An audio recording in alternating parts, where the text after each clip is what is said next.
some noise for.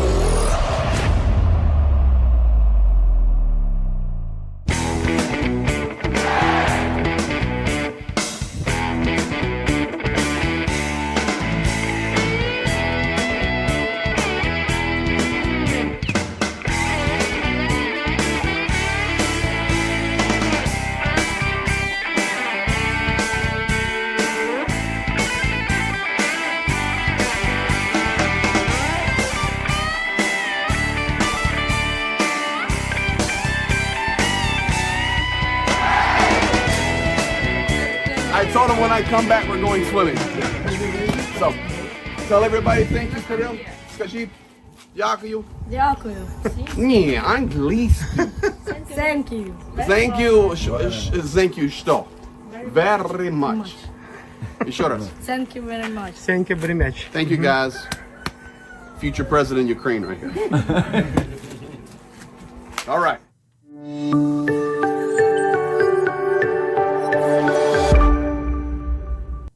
Greetings, everyone, and welcome.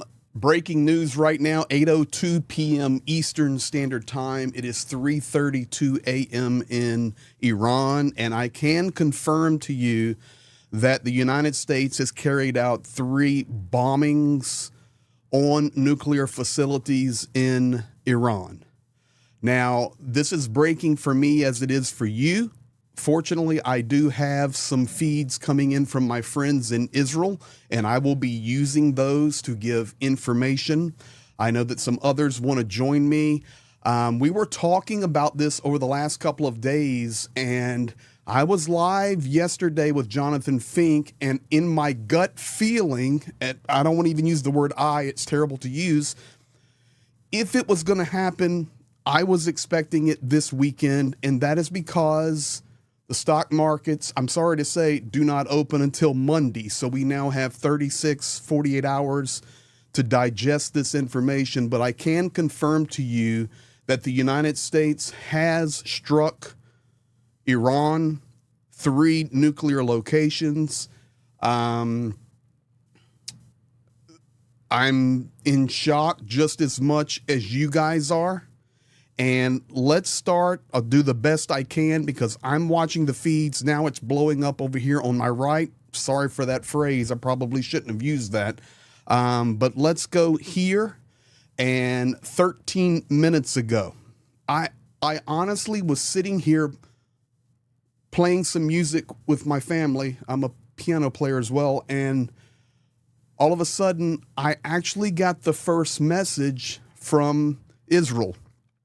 And Israel was stating that there were massive explosions, but they were very coy in where they were located. I had a couple of pictures of explosion, but guys, there's no video.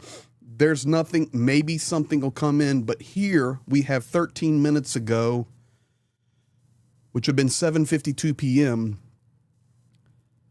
Eastern. We have completed our very successful attack on the 3 nuclear sites in Iran, including Fordow, and we'll look at these on the map, but Fordow is the big one. In fact, I do have something to show you guys about Fordow because I was preparing Natanz, and I'm writing these down. This is what I usually do before I go live.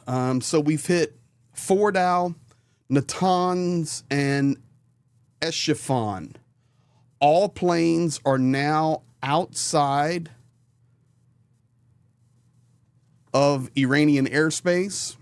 A full payload of bombs was dropped on the primary site of Fordow. All planes are safely on their way home. Congratulations to the great American warriors. There is not another military in the world that could have done this. Now is the time for peace, in all caps. Thank you for your attention to this matter. So you guys are getting it as I'm getting it. We have confirmation from TASS The B-2 bombers were involved in the attack.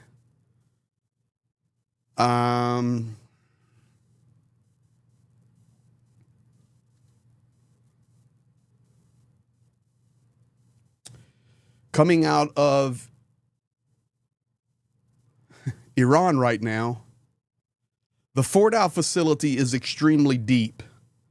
There is a chance the bombing was not successful, so we can take from that the bombing did happen. We'll be curious to see if the GBU-57s made it through 90 meters of granite. I want to show you guys this first, and then we'll go. That's the wrong one. That's with Prof, and he's not here, although he may jump in. I want this one. So this is the Fordow nuclear facility. It is 90 meters under the ground. You can see the security perimeter. It's in the mountain, and I will show you the mountain in just a moment. This is what intelligence knows. Security checkpoint goes into the mountain. It's 90 meters below the surface. You can see entrances and underground pathways, above ground heating and air conditioned storage warehouse. That's what you see above the ground. I'm going to show you that in just a moment. Security perimeter, underground storages, the centrifuge halls, of course, are the deepest inside. What I want to do, let me pull that up because that's Fordow.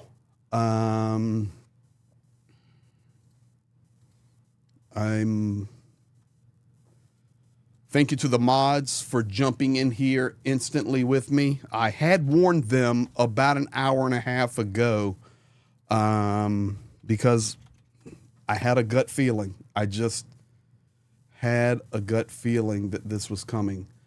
And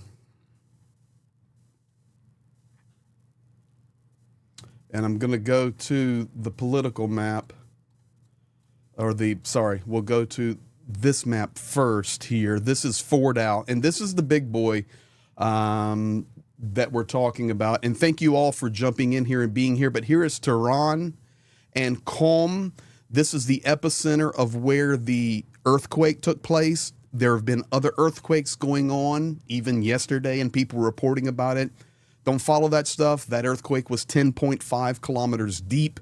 That is not nuclear testing. The one in Qom, the reason I put the video out is because it was only 2.5 kilometers deep. So that had the possibility. So you guys are smart enough to recognize that, and we learn together. But Fordow, the facility, is right there. So I want you to see it on the map down from Tehran.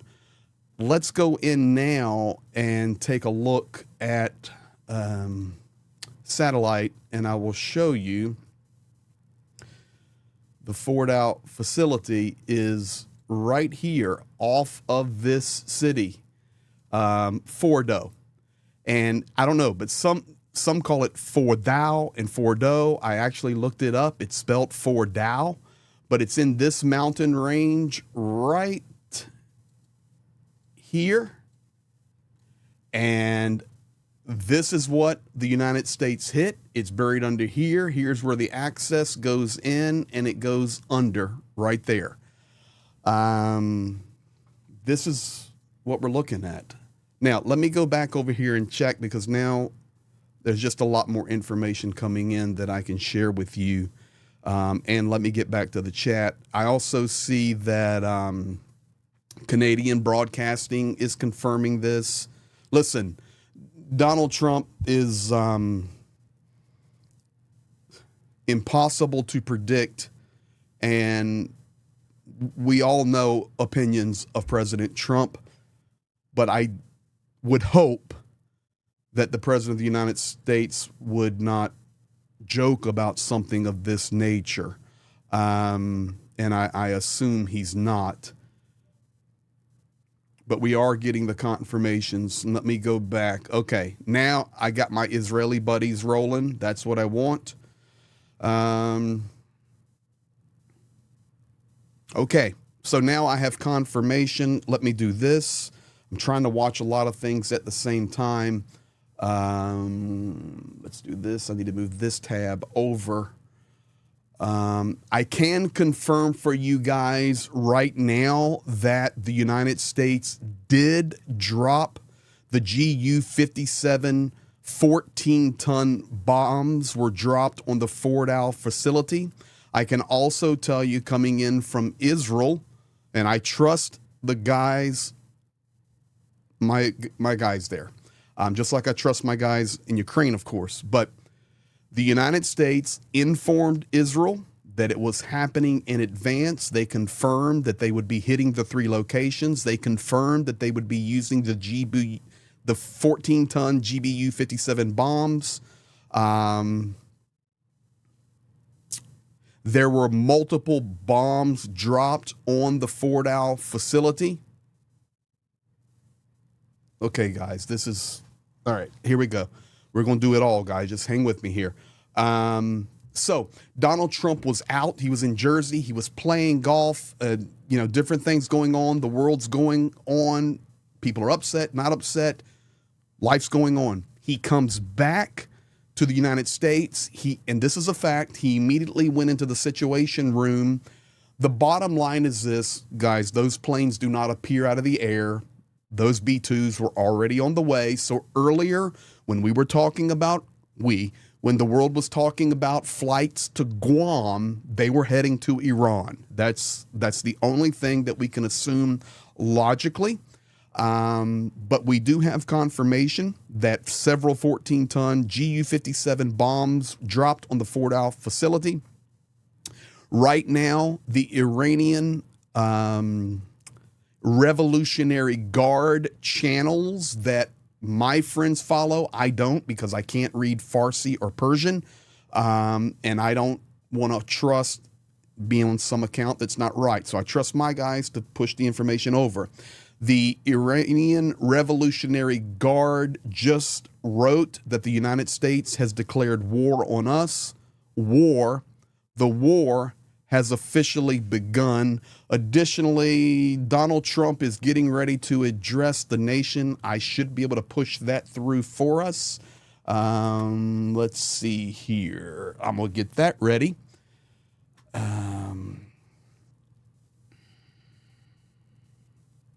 Yeah, 1,000,000%. This is a fatal blow to the nuclear program.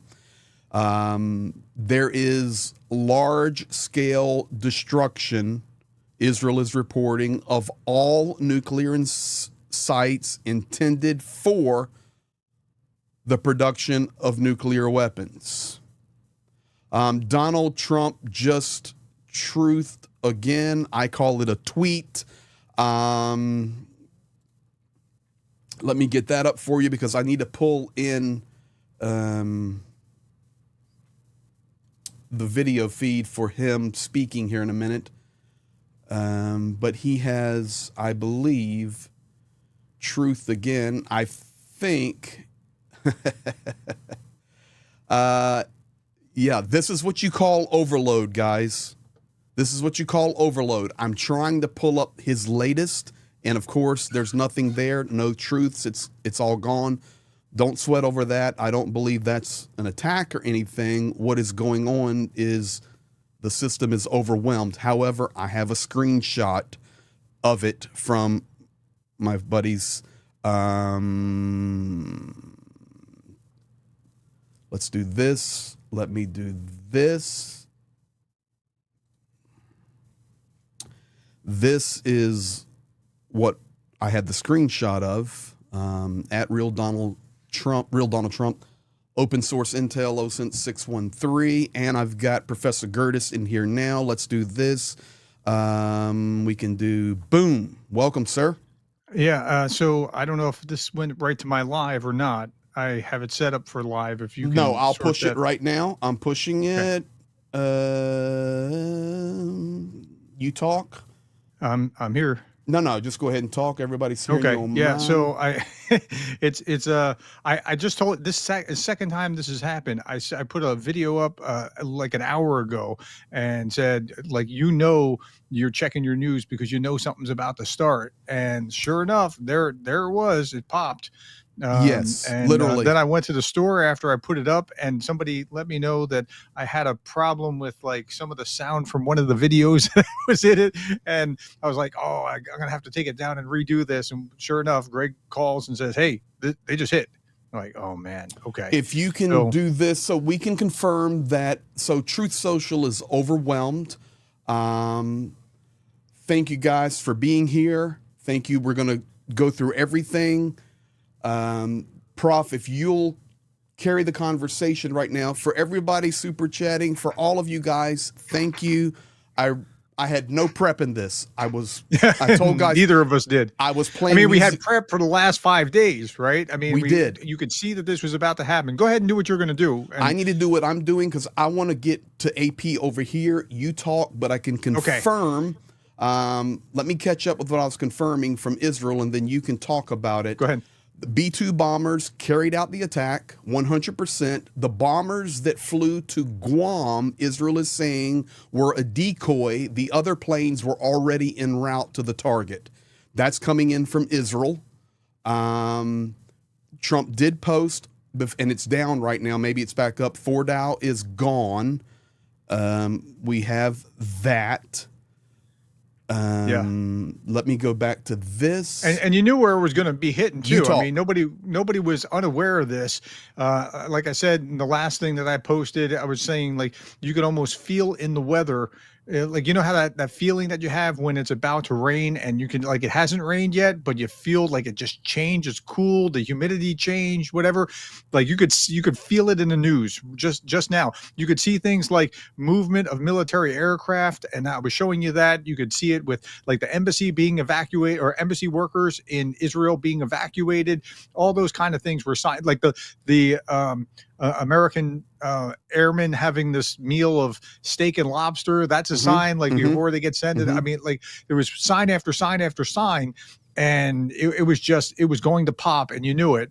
And it's hard to predict. It's really a fool's errand to try to predict things, but you could feel it. So go ahead. U.S. Senator John Fetterman coming in. As long as I've maintained, this was the correct move by the President of the United States. He is the Democratic senator from Pennsylvania. Iran is the world's leading sponsor of terrorism and cannot have nuclear capabilities. I'm grateful for and salute the finest military in the world. So when this first came out, okay, you know what my son asked me? We were here. I'm playing music. My piano's right in front of me. We're playing music. I'm watching stuff. I call you. I kick him out. I say, Dad's going live. And my son looks at me. He's 17. He goes, Dad, am I getting drafted? Yeah, well, my kids were in the car, so that was his I had first the same question. Conversation. My kids are in the car. I was at the dollar store, right, with my kids. Like this is like they love this place because they can count a little over $1 and hand over their money and get something, right? And my second to youngest daughter was saying, wait, so we're at war, so are we in danger? Like like that's the first thing they're thinking. Well, it depends on what Iran does. I don't think so, but it just depends on what they do moving forward. And it looks like you were telling, go ahead. No, you keep talking. We got plenty of time. It looks like what you were telling Fink, because I was watching that as well. You were talking to Jonathan Fink. Like it looks like the design is regime change, but this isn't regime change. This is just putting out their nuclear ability. There was an interview on CNN where I can't remember what this guy was in the government, but he was saying, "Hey, look, it's within our rights." So like, why are you enriching nuclear material to 60%? When you get to 90%, you can make a bomb. When you're at 60%, it's real easy to get to 90% comparatively than going from 0 to 60. Now, you only need 3% enrichment in order to work your nuclear power plant, as I understand. This is from Radio Free Europe. I'm quoting them. This isn't me, right? And so why they had all this 60% sitting around, and it doubled since Trump took office. That's what's happened here lately. Like this is from CNN. This isn't me making up stuff. So again, Trump's going to need to report why he did what he did so that people understand it. Because I know, like, look, we talk about Ukraine, and ironically, on the left, they tend to be more anti-attacking Iran than not. But what just if you're pro-Ukraine, you ought to be saying thank you to the Israelis for what they have done, and the Americans now for what they've done in order to degrade Russia's one of Russia's closest allies, probably as important, if not more important, than North Korea in their attempts to attack Ukraine. So let's talk about that for one moment. Let me tell you this coming in. Donald Trump will address the world at 5 a.m. Israel time. That's 10 p.m. Eastern. And we'll be here.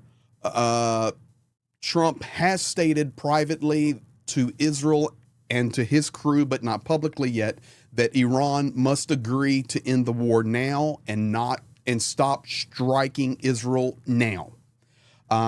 United States bases that are in Western Asia moving into the Persian Gulf have now been put on high alert. Yeah. And you can see from all the ships and all the planes, everything moving out there, like they're serious. It's on like Donkey Kong. So I don't know if much more will come of this because they just took out the biggest targets necessary, right? Well, I mean, the house of cards is going to fall now. Let me tell you that what would I'm talking about. That would be pretty impressive. All right, let's do this. Somebody just asked me in my comments, is this a joke? This is not a joke. No, this is not a joke. The United States just can you flash the Trump the Truth Social so if people it's can see back this? This up, is not I'll a be joke. Happy to. The U.S. just bombed nuclear sites in Iran. Truth Social is down. But Truth Social is down. Did you get an image of it? Because I saw it on Twitter. No, as images. I've got them all. I've got them all. Yeah, I've got them all. I guess it's overloaded right now. Here we go, guys. We'll go with this. Prof, you read this. I'm pulling up a video. Boom. There you have it. We've completed our very successful attack on 3 nuclear sites in Iran, including Fordow. That's the big one. Natanz and Efshan. The planes are now outside Iranian airspace. A full payload of bombs was dropped on the primary site, Fordow. All planes are safely on their way home. Congratulations to our great American warriors. There is not another military in the world that could have done this.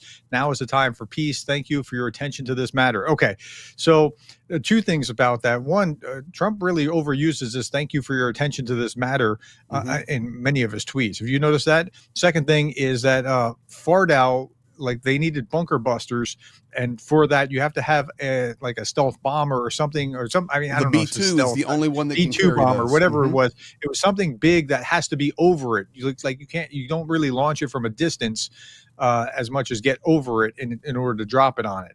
So let's do this. I have a couple of things I want to show. Allison, somebody asked, did Congress approve? Congress does not have to approve until now. So what happens is the executive has authority for 60 days. He has to be able to get a congressional approval from Congress within 60 days from the beginning of an action. So that's the answer to that question. All right, I've got some videos loaded up here that we're going to share in due process as we're talking, because I saw a question in my chat, and guys, I'm sorry. Thank you. I'm going to do my very best. Mods are working, but right now there's 14,000 people watching, and a lot of comments are flying. Here's the question. I saw it from Goose Springsteen, I think. What will this do to oil prices?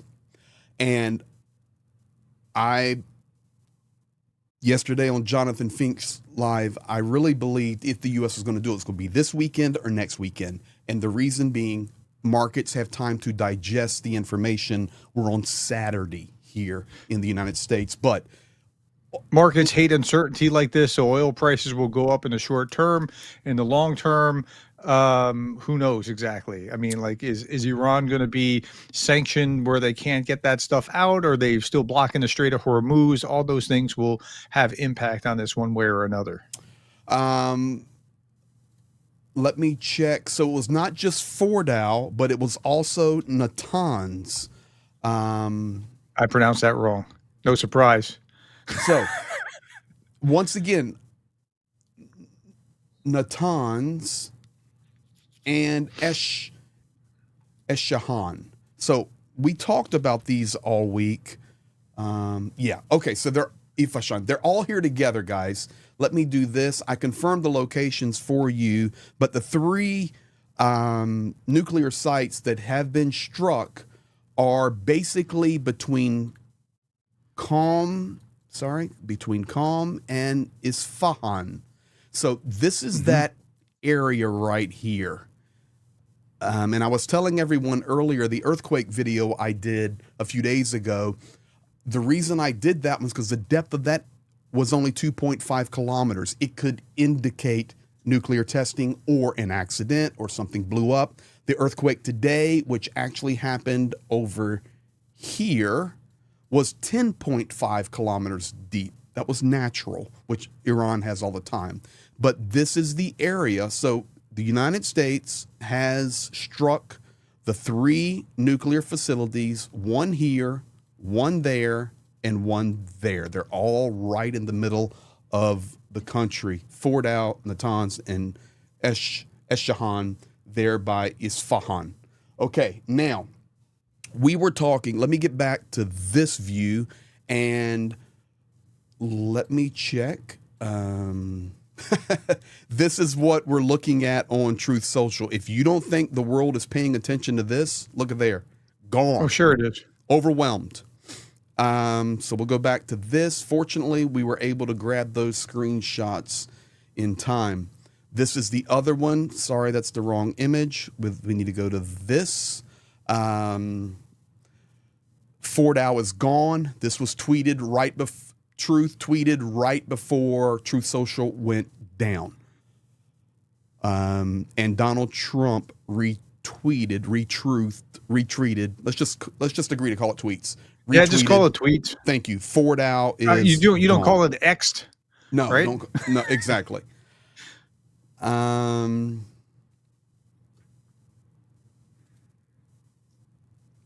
Yeah, so this is big. This is legitimate. It is happening. Let's do. There's no question about it. Keep talking. It is not a scam. This isn't H.G. Wells. This actually just happened, and we're talking about it in real time. So let's do bot this attacks on Truth Social may have been taking this down. Somebody was suggesting.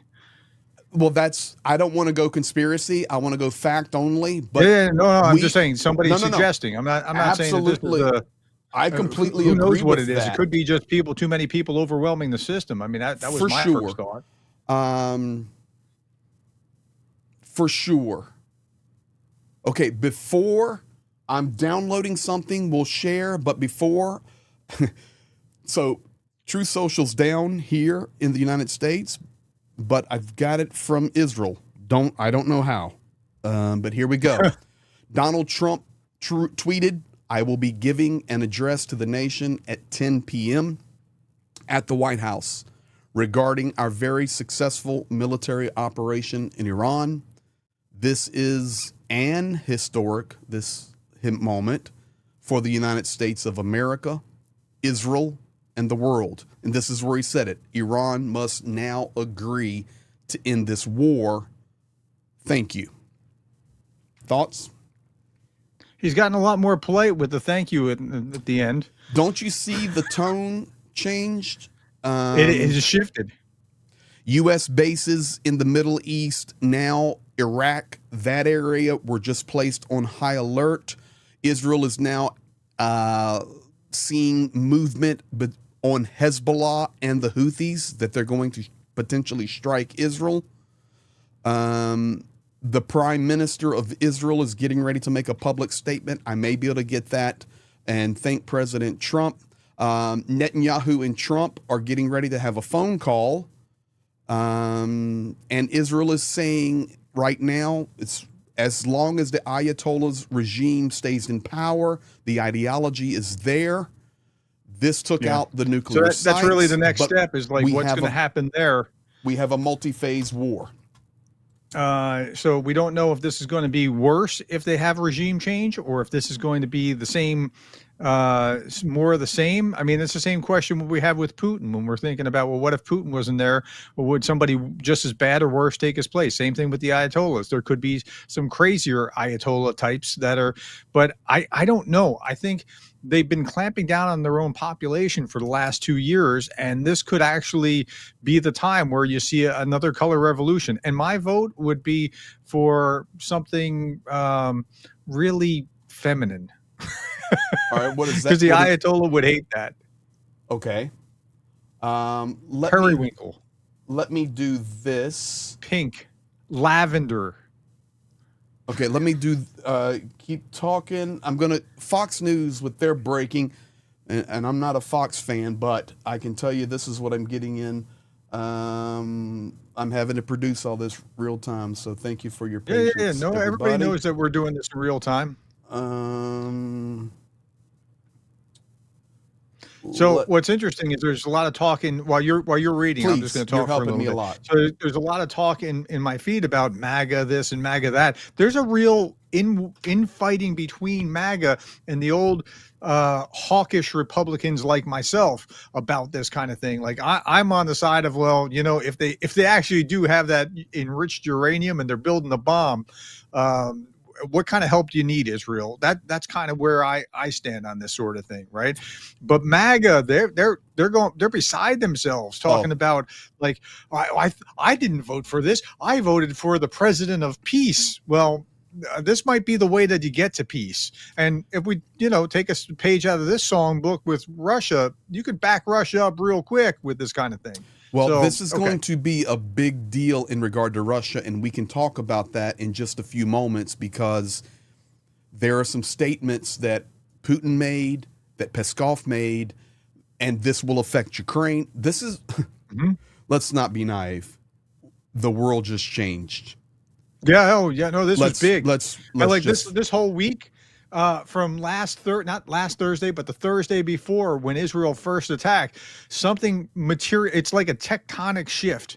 Like when the earthquake hits, when the plates shift under the ground, that's what's happened over the last week. It's been hard to keep up. I mean, like if you think that doing just Ukraine war news is hard, trying to keep an eye on this too, because it affects what's going on in Ukraine and Russia. Wow. So, by the way, while we're at it, while Greg's reading this, my name's Darren Gerdes. I'm just a professor who's trying to give you context in the war in Ukraine and now Israel and Iran as well.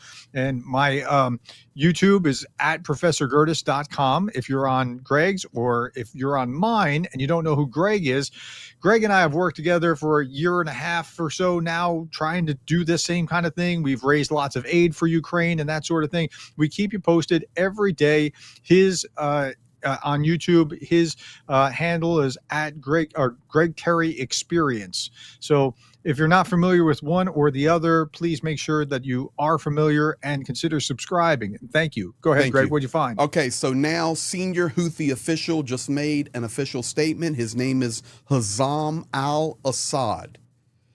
He just stated Washington will bear the consequences of this attack. See, this takes us to a lot of the warnings now of these, and the United States has been talking about it. Everybody, both sides, the world's been talking about it. Conspiracy theorists and not conspiracy theorists. The potential of sleeper cells that could be activated throughout the world that have been preparing for something of this nature. That is one of the considerations. We need to pay attention to that. But it's a lot better to have these attacks after you've wiped out their capacity for nuclear weapons than before. Okay. What's the matter? No, it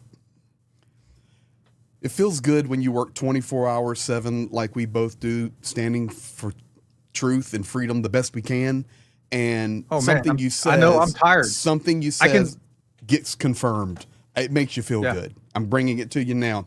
Tomorrow, the Israeli Air Force and Mossad will begin their intelligence investigation with the aim of confirming the damage caused to the 3 facilities in Fordow, Natanz, and Isfahan.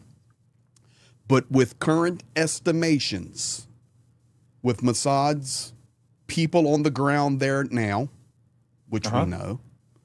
Yeah.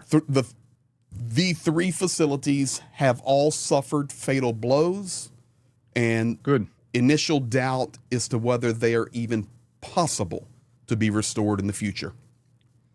When you see these underground facilities too, they're no joke. Like, I mean, they have these huge concrete underground tunnels that are spacious and cavernous and whatever. So that those bunker buster bombs have to do so. You know how a bunker buster bomb works? Like it goes down and it keeps driving and driving and driving and not blowing until it drives a certain distance and then blows up. I mean, it's pretty incredible that it can actually do what it does. Let's keep up with what we are.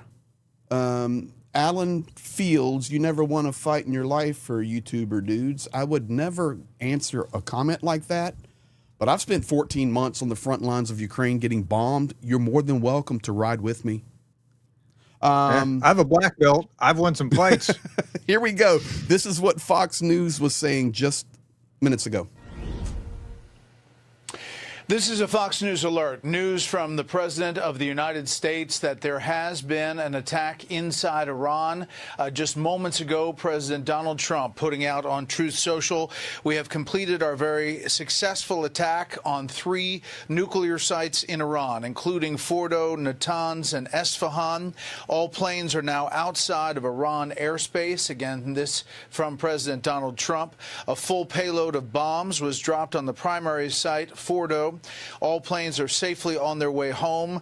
Congratulations to our great American warriors. There is not another military in the world that could have done this. Now is the time for peace. Thank you for your attention to this matter. Again, that's just seconds ago from President Donald Trump on Truth Social, suggesting that those B-2 bombers that perhaps were on the way may have been behind this. We'll get more details on these 3 sites that the president said has been attacked inside Iran. This comes after days of negotiations to try to get Iran to the negotiating table. The President of the United States saying it would have to be unconditional surrender, saying enrichment would have to stop. We heard from negotiations in Europe that that was not being accepted by the Iranians, that they would not stop enriching uranium. There was a thought that this could go as long as 2 weeks, as the president said he would decide within 2 weeks. However, 2 days is within 2 weeks. And now word from President Donald Trump that these attacks have happened. Again, interesting that 3 sites have been struck by U.S. bombers. And this, again, we'll get more information about the exact targets and what bombs were used. We expect that the GBU-57, the bunker buster, the massive penetrator bomb, may have been one of those used. Fordo is a nuclear facility inside Iran that is roughly a half-mile deep underneath a rock mountain-like facility that has been said to be the site of a lot of the enrichment capability. Esfahan, believed to be a storage facility for enriched uranium, and Natanz, another part of the nuclear facilities. They have several throughout Iran. It has been long described as a very difficult and tedious effort to go after these nuclear sites, but the U.S., for the first time, launching an attack inside Iran. Again, the President of the United States saying all of the planes are out of Iranian airspace. The bombings do continue by the Israelis inside Iran as this back-and-forth volley between Israel and Iran has continued for some 2 weeks. We expect to hear more about this operation. All right, and he doesn't know any more than we know now, but that's what we're at now. I want to go to a couple of. You got a comment on that, or that's what we're covering? And we were. No, Okay. that's fine. And I just want to let everybody know if they're just coming in, because people come in and out and they're here for 5 minutes or 10 minutes or 20 minutes. That this is not a drill. This is there's no hoax. There's no drill. The U.S. just bombed 3 nuclear sites in Iran. They didn't nuke these sites. They bombed these places where nuclear material was being created, right? So Like this is happening. There's some really good questions coming in. My mods are throwing in. I want to grab a couple of them. Elvis Presley is in the chat. Hi, Greg. A Brit living in France. You think this is possibly a plan of Putin and Trump and China?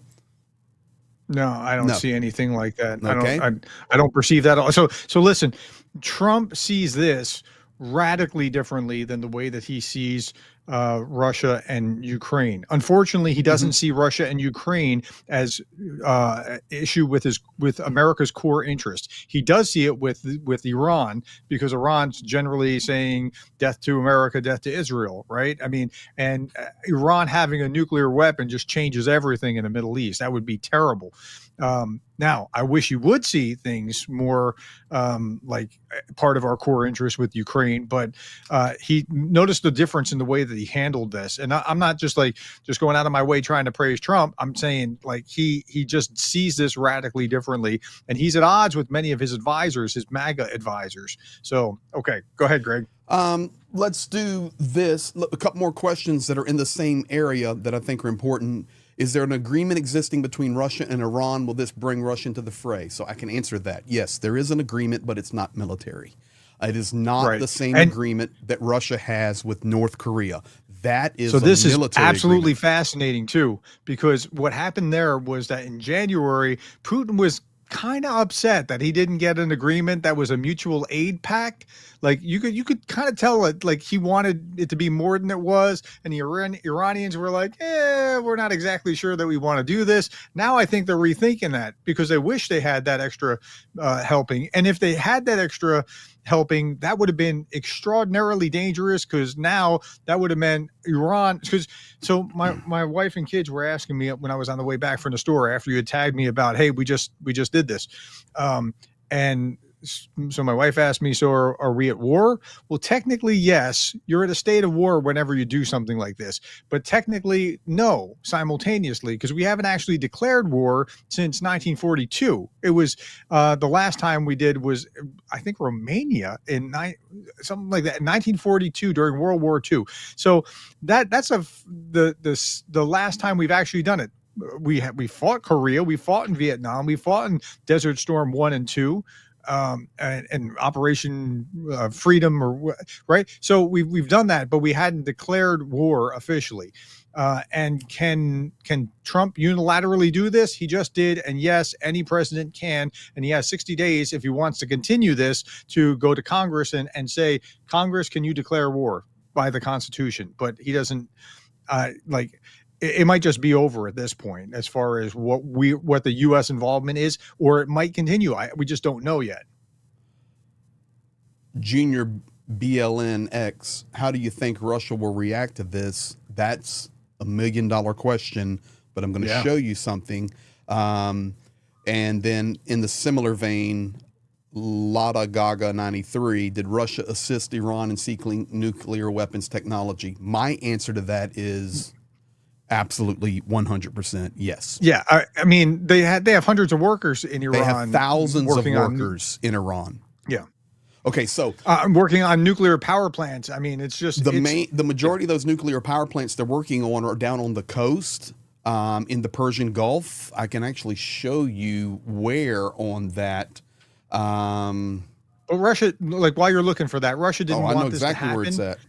And well, I mean, until you put it on the screen, Russia didn't want this to happen. They were trying to warn off the U.S. and say, don't do this. Peskov and Maria Zakharova and others all talking about that this should not happen. We shouldn't be violating the UN Charter, which is pretty laughable. That's laughable for them to talk about, isn't it?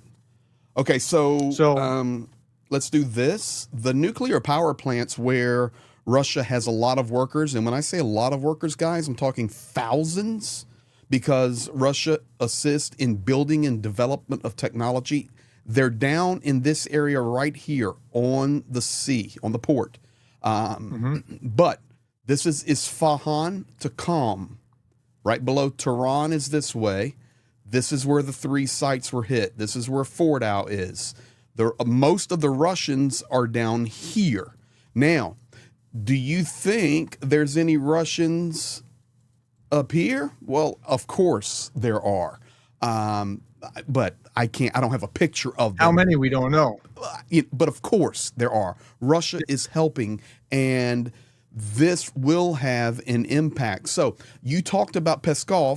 Everybody listen to this, and then I'll check the latest feeds coming out of Israel or Iran. Let's do this. I think it's this. Would it prompt any action? Well, actually, it will lead to an action coming from inside Iran. Let me do that again. Let me start it again. Here we go. Here we go.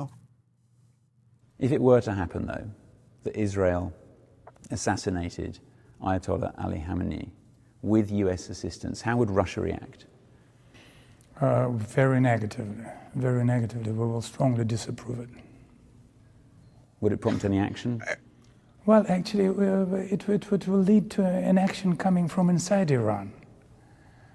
Iran's society is very well organized and very well consolidated, and it will lead to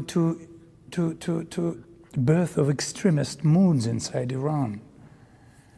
And those who are speaking about that, they should keep it in mind. They will open the Pandora box. Okay. Now, I know that's about regime change, but I'm starting a narrative there for us to understand. You can begin to see the Russian viewpoint. And by the way, his English is really good. It's almost as bad to be one of Russia's friends as it is to be their enemy. Like if you make a deal with Russia as like, hey, we're thick as thieves. We're right. Syria, nope, we got to get out. Iran, nope, it's coming from inside Iran. We're not doing anything. So yeah, it's bad for the Iranians. It's something more is going to happen. I'm not sure what. I don't know that we can predict it, but it seems like indicators are that there could be some kind of uprising. There's going to be a split in the population of those that are angry at America and those that want to throw off the mullahs. And that's really the trick. Who's going to prevail on that? Okay, here we go. Here we go. This is the foreign minister of Iran. ما در این زمینه آمریکایی‌ها رو همراه و همکار رژیم صهیونیستی می‌دونیم. Collaborators with the Zionist regime in these attacks حملاتی که به ایران that have been انجام carried out against Iran. نشانه‌های متعددی وجود داره Numerous مبنی بر indications of همکاری cooperation between نیروهای the American موجود forces آمریکا در present منطقه با in the region of رژیم the Zionist صهیونیستی. regime. ولی از همه اینها But more مهمتر importantly, there are the توییت‌ها و tweets مصاحبه‌هایی and هست که رئیس interviews جمهور given by the انجام میده و president of that صراحتاً country از where he لفظ explicitly ما uses استفاده میکنه که ما این کار phrases like we کردیم ما did فلان this or we مثلا did that کار رو action, انجام this must دادیم happen or that must باید happen. این بشه Well, باید اون بشه this clearly leaves no کاملا need دیگه احتیاج به further دلیل evidence or مدرک proof نداره حضور آمریکا و of مشارکت America's آمریکا presence در and participation in this این scene. الحمدلله Thankfully, the مقاومت steadfast جانانه‌ای resistance که نیروهای of مسلح our armed کردن forces is به gradually تدریج داره آشکار میکنه که revealing اون that the assumptions that they had فکری were که اینها کرده flawed. بودن که The مثلا idea با they یک سری had ضربات that with a series برق‌آسا of lightning میتونن strikes they could ملت ایران force the تسلیم کنن Iranian یک nation to فکر submission باطل is a و false and بیهوده‌ای futile هست notion. و لذا However, I فکر believe that میکنم as که a با result, در اثر این مقاومت یواش یواش ما resistance over شاهد خواهیم time, بود که we will witness countries distancing کشورها فاصله themselves from بگیرن this از این aggression تجاوزی که carried رژیم out by انجام the داده regime. و The demand for an end تقاضا to برای this خاتمه این جنگ از war الان has شروع already شده و begun بیشتر and will هم only خواهد grow شد stronger. و این نشون This دهنده این demonstrates هست که how مقاومت impactful مردم the ایران resistance چقدر of the موثر Ukrainian بوده و people موثر خواهد Iranian people has been. So there he is talking about it. I'm just building the story for you guys. He's talking about it like he's at the St. Peter's Economic Forum, and they're saying the kind of crazy stuff that Putin was saying yesterday, and everybody's clapping. I don't think most of the world's like that. I think there's a good portion of the world that is aligned with Russia, like much of Africa, and some of the Middle East, and maybe China and Brazil, that kind of thing. But much of the world is like also like, you know, they're kind of crazy over there in Russia. They're kind of crazy over there in Iran, and nobody's going to be picking up their slack for them. Let's talk about some of that craziness now, and then I'll cue up the next video. And hold on, even the Middle East. ahead. Let me say one more thing. Please, even keep the Middle talking. East is fractured and split. Like they're not crazy about Israel doing it, but the Saudis are relieved by that, believe it or not, because the Saudis know that if Iran had a nuke, then the Saudis would be in danger, because those two countries are at each other all the time. So as Shia and Sunni split. So 80% of the world is Sunni, not Shia. So Iran's kind of like the redheaded stepchild of the Islamic family, right? It's a very small fraction comparatively, and I don't think there's a lot of love lost between most of the Sunni world and Iran, which aren't even Arabs. They're Persian, and they make a distinction between that. We see it as this like big monolith, and it's really not. Let's go to, we have a tweet from the Iranian Revolutionary Guard Command. I can't read it, but I've got it translated underneath of it, so I know what it says. Right here. This came out at 8:40 p.m. Eastern Standard Time, 12 minutes ago. And that says in Farsi, the war has begun. That's it. Wow. Okay, so that's how they're dealing with it. The war has begun. Also, Iranians are now claiming on their media that we managed to evacuate the nuclear facilities and transfer the uranium. No radiation is expected. We have our uranium. How about that for saber rattling? Right now, there is a mass evacuation from the city of Qom near Fordow. Okay, so this is interesting. This is interesting. This is all coming from Israel. Every piece of information I'm giving you right now is IDF and Mossad, and I've never shared one of these messages on a live stream that has not turned out to be accurate. I trust this person. Wow. Never. I trust this person. Okay? Because we always want to be accurate. But right now, mass evacuation is taking place in Qom. And I'll show that to you guys. We'll show it to you right here. We go back to the same map. Oh, this is perfect. Zoom. Tehran.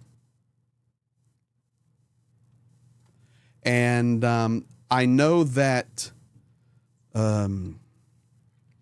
Ted Cruz couldn't answer the question, but I wish Tucker would have asked me, because there are 10 million people living in Tehran, 17 million in the metro, and 91.6 million people in the nation of Iran. I could have answered it.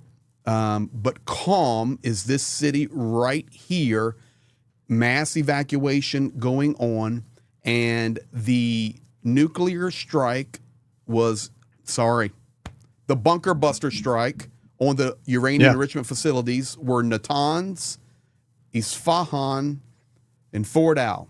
Okay, right here. This is the whole line of them, and people are rolling out of Qom.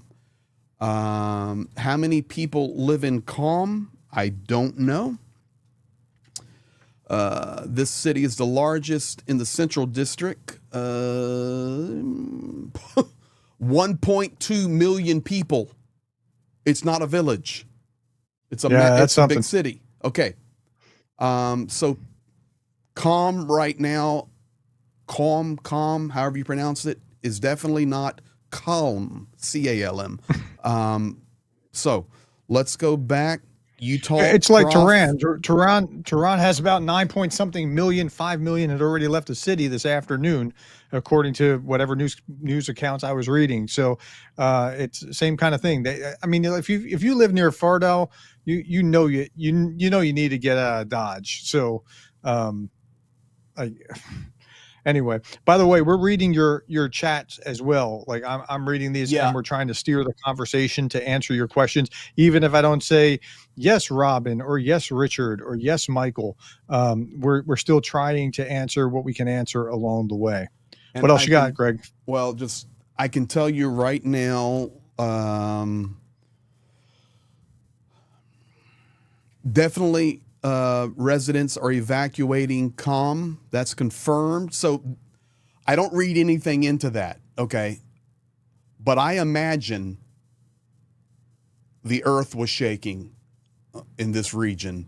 Okay, and I see the question in there about the bombs. I've got the information on those coming up, but we do have a new tweet from Donald Trump, a couple of minutes ago, right here.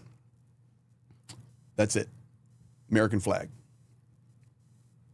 So I don't know what's going to unfold from this.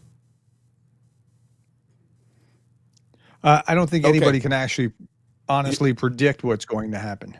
Okay, let me load this up. Keep talking. A lot of you are making questions, asking questions about things like, well, what if they did this in Crimea, or other questions like that? It's way too early to jump into that kind of thing and try to say, well, this is what would happen here, or now Trump's going to do this to the Russians, or I don't think you can extrapolate. This is a different scenario in Trump's mind. He is very hawkish here. He is very almost pacifistic or isolationist when it comes to Ukraine, which is unfortunate. But like he's dealt with this very differently. Was it yesterday, Greg, or the day, or just today, that I was calling him Fortnite? Yeah, right. Just for the 2 weeks, 2 weeks, ago. 2 weeks, hours ago. Yeah, I guess it was this afternoon. Like with the 2 week, we'll know in 2 weeks. We'll know in 2 weeks. It's like somebody should start calling him Fortnite, President Fortnite, which is a fine British word for 2 weeks. And then he just surprised us all with this today. But you could feel that something was about to happen. Okay, I'm going to show you guys something now, and I try to bring as much benefit as I can to you from stuff maybe we can't see anywhere else, but Iranian TV right now is live, of course, and they have put out a message to the President of the United States. So I don't have time to run this through translation, okay? But it's just about an 18-second clip. It is the television commentator stating, Mr. President Donald J. Trump, you have started this, but now we will finish this. Saber rattling. That's some tough talk. They're showing the map of the bases of the United States. So here we go. من هدف مشروع ایران هستند. آمریکا با این اقدامی که انجام داد علیه ایران و حریم هوایی ایران را شکست و جنایت علیه ایران انجام داد دیگه جایی در منطقه Of course, unless you understand Farsi, you're not getting much out of that, but that is what's on. I got something out of it. They're threatening servicemen that are there, and they better buckle up. They can hit some of these bases. If they do, they can be expecting greater retaliation for that as well. So it's all about, do you want to escalate or do you want to, U.S. enters war with Iran. That's exactly right. Mm-hmm. We are in a state of war with Iran. Now, whether we have proclaimed that officially or like Congress hasn't announced it or anything, but that is what has happened. A state of war exists between the United States and Iran. As I was showing how long you guys or short, we just don't know. On the Google map and drawing it for you, but here it is, Fordo, Natanz, Isfahan. As that little line there I was sharing with you. And the city of Qom is right there, right near Fordo. And they're rolling out of there. I don't know if there's a reason other than fear or there's something else going on.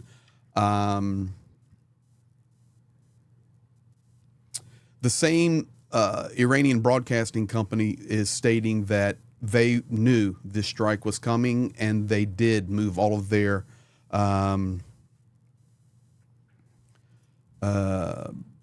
uranium enriched out. Yeah, I don't. That seems suspicious that they would have been able to. But ready? Nonetheless, I mean, that is possible. Okay, guys, I've got the video. I knew I'd get it. Let's do this. Wow. Well, that's quite a look. Whoa. I'll give it to you again, Fordo. Well, there's tomorrow's headline, that's for sure. I trust my guys. The bombs did their job. Israel is much safer now.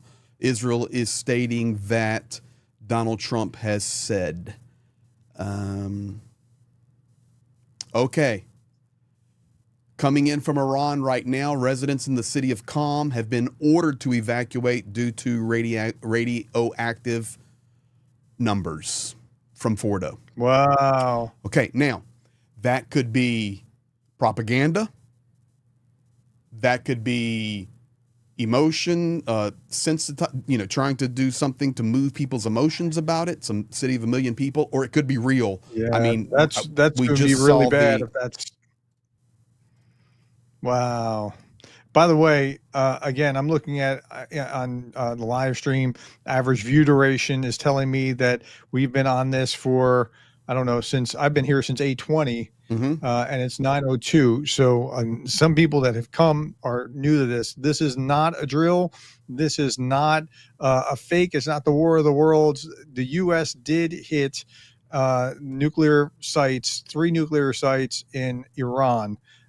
So we are legitimately in a state of war, whether we've declared it or not, with the nation of Iran. Can you So explain that is where again? we are Because we right have now. so many international viewers, and you do have a PhD, and your research was in the Constitution of the United States for that. So Yes. what does that mean? You said we're in war, but we haven't declared war for so many new people that are joining in. Yeah, so based on the rules of war, international law, at this point, we would be in a state of war. Just like Putin says this is a special military operations. It's not a real, no, it's a war. That's by definition of war. Doesn't matter if you declared it or not, because you declared it by your action. So that's what has happened here legitimately. For a declaration of war, though, that goes through Congress. Yeah, it goes through Congress, but you'd have the commander in chief would have 60 days by the Constitution if he's going to declare one, for the Constitution, for the Congress to call him forward and say, okay, yes, we are approving this and we're going to pay for this in the budget and whatever else. But a state of war exists in as far as the rules of the international order are concerned, that like rules that pre-exist the United States and pre-exist many countries. Like, this is how it works. So this is big. And if there is real radioactive something there, that's going to be pretty significant as well. I want to see them stop Iran from doing this. The last time they did this, well, the last time the Israelis did this was in 1980. I want to say 81. I might be off by a year. 1981, I think they did it to the Iraqis, and at that time, the UN was all upset with Israel for doing it. But I mean, they put it back 44 years, so that's not too shabby. So let's do this because there's some seriously good questions in here. The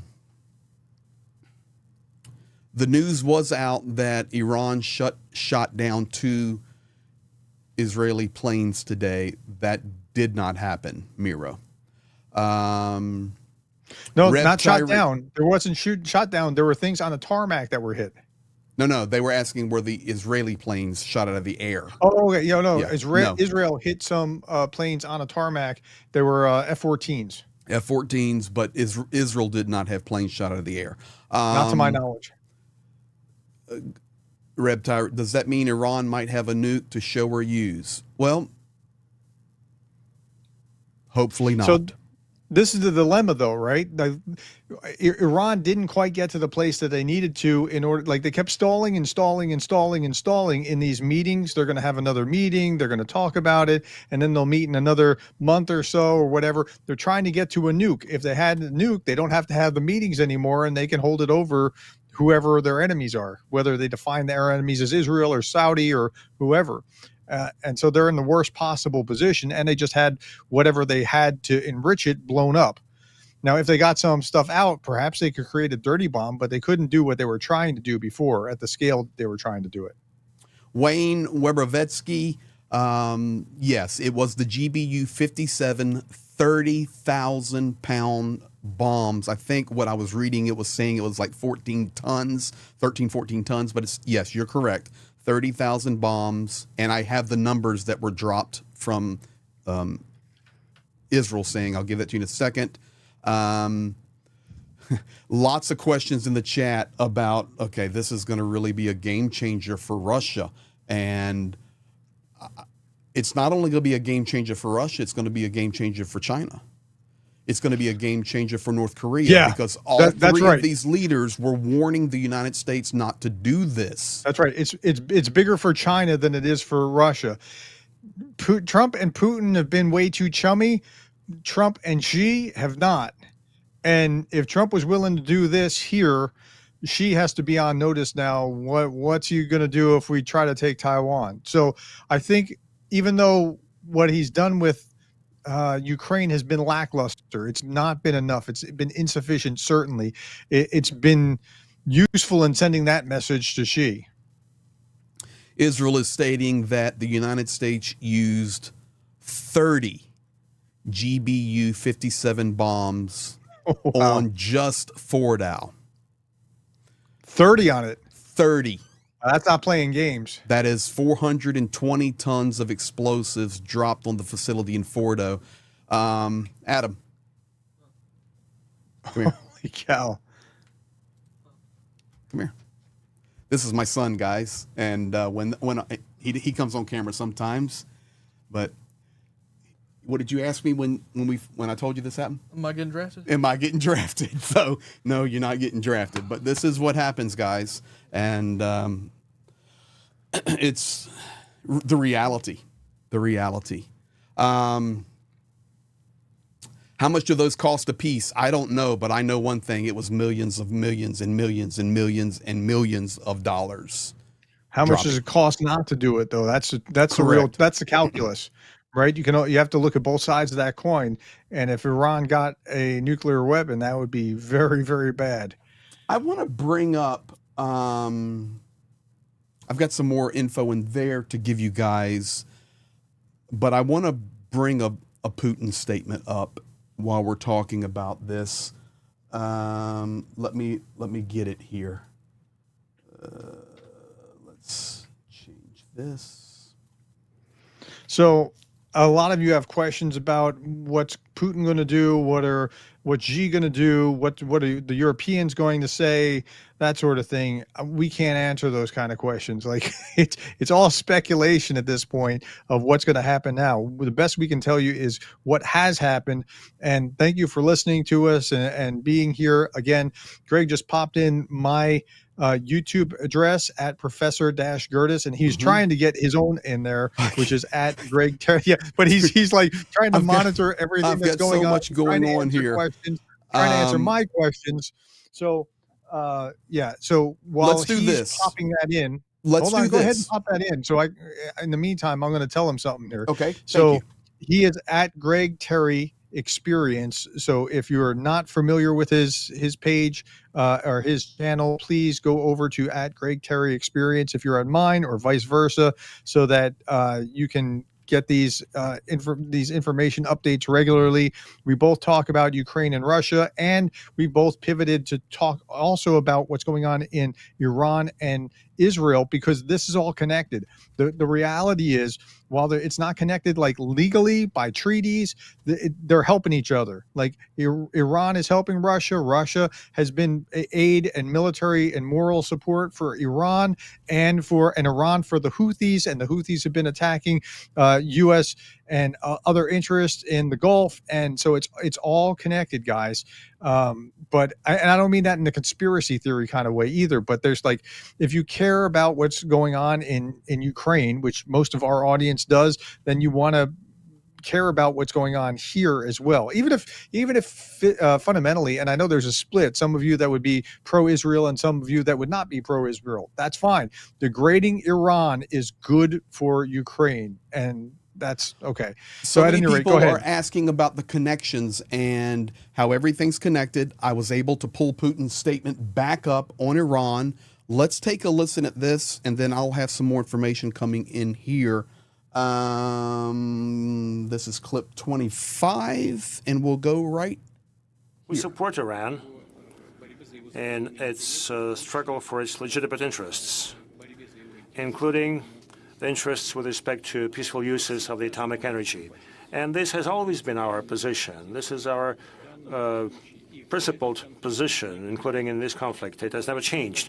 And those who claim that we should have done more, well, what more? You know, starting some military operations or what?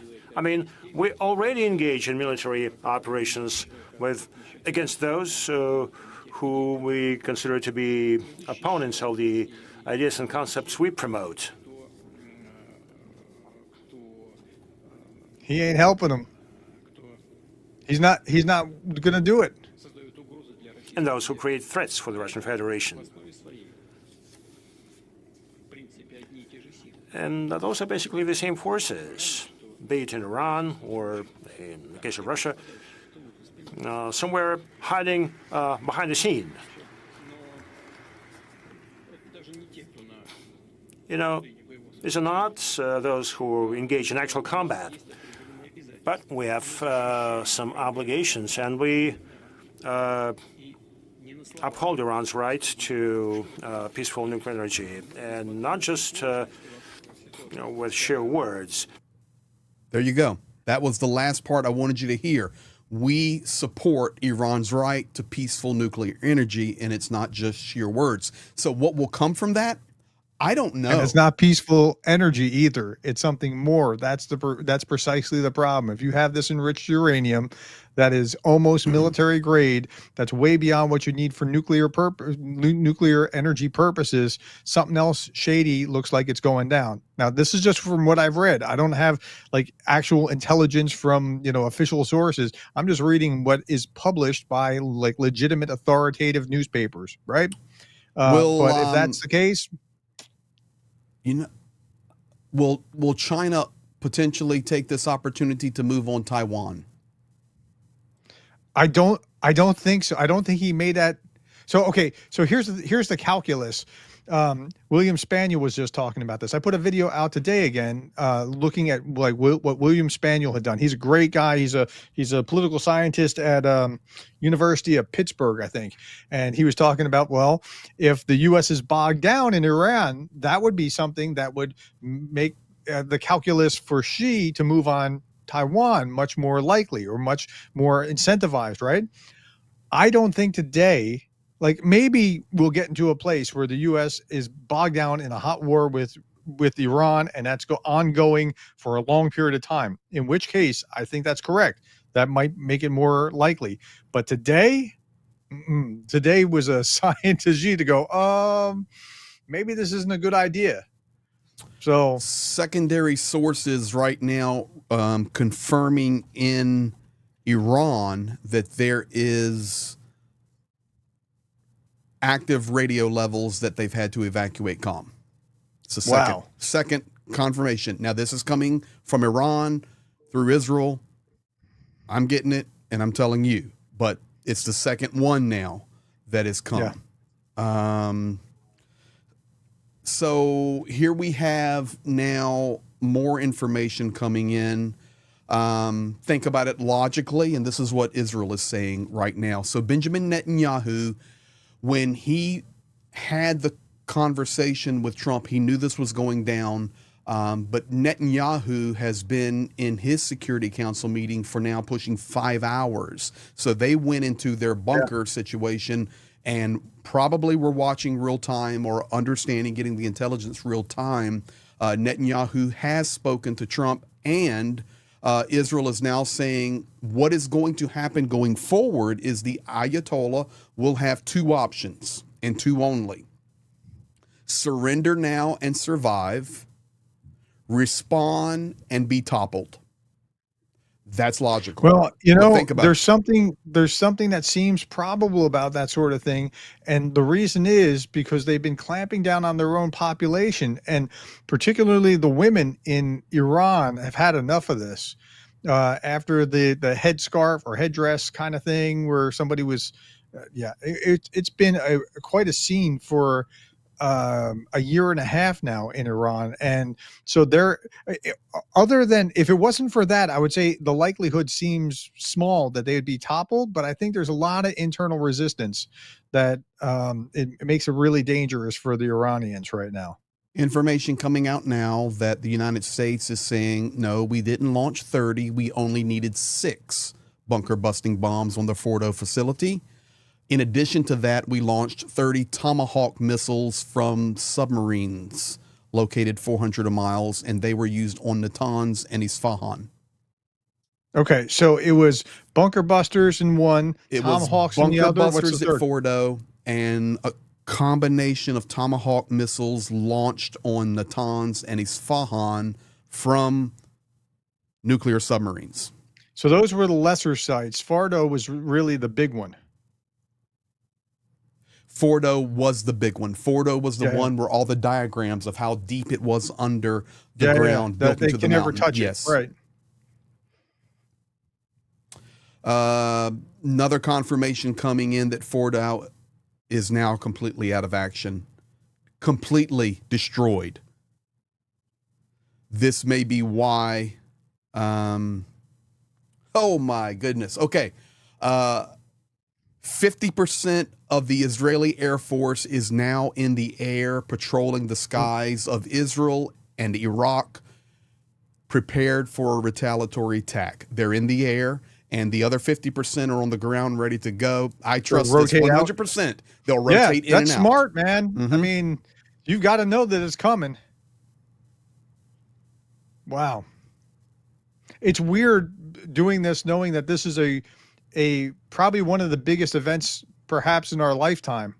Like this is a significant event. Like, where were you when the Challenger or 9/11 or whatever? Like this is a big event.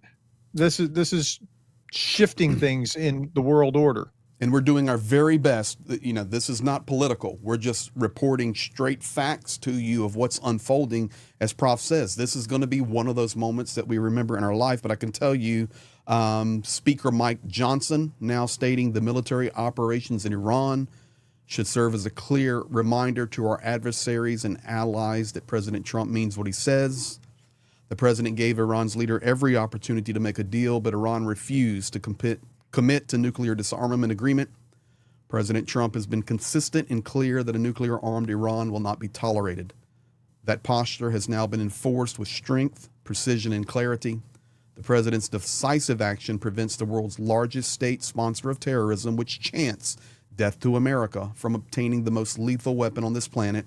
This is America First policy in action. God bless our brave men and women in uniform. Thank you. I'm so glad he said that. Now, I would also say that America First policy should be defending Ukraine from Russia aggression as well. And I wish they could get to see that. But this is America First. That's right. America First shouldn't mean America only.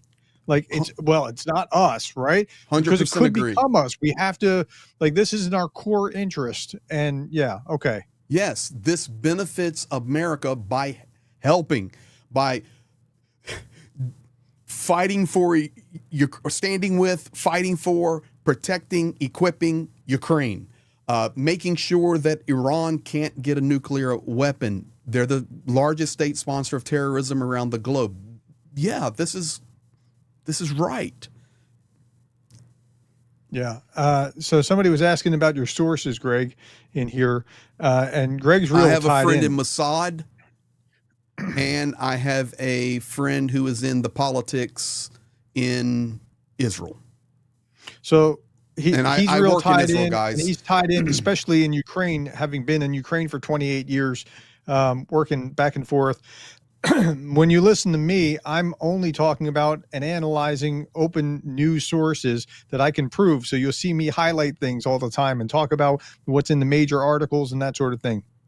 But okay. I do get tipped off, and then I look for those articles. Yeah, I help, but I'm I don't mind telling. I'm over 50 years old, but in the younger side of the 50s, and I work in 38 nations, but never knew it would develop into what I'm doing now.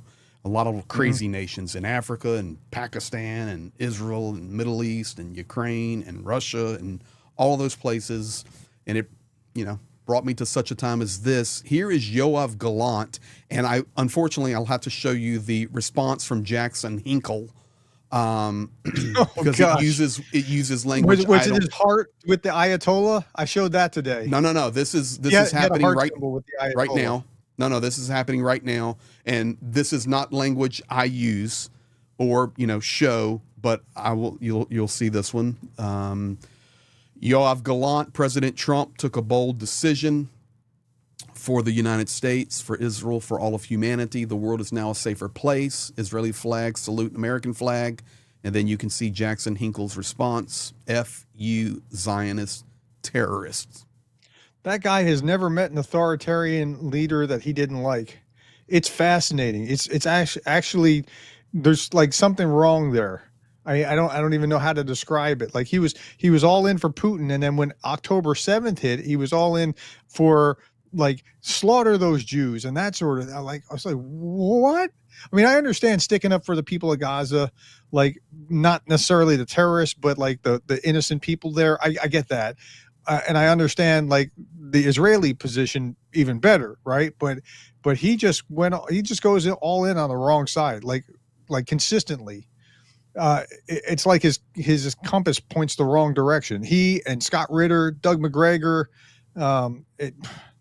yeah.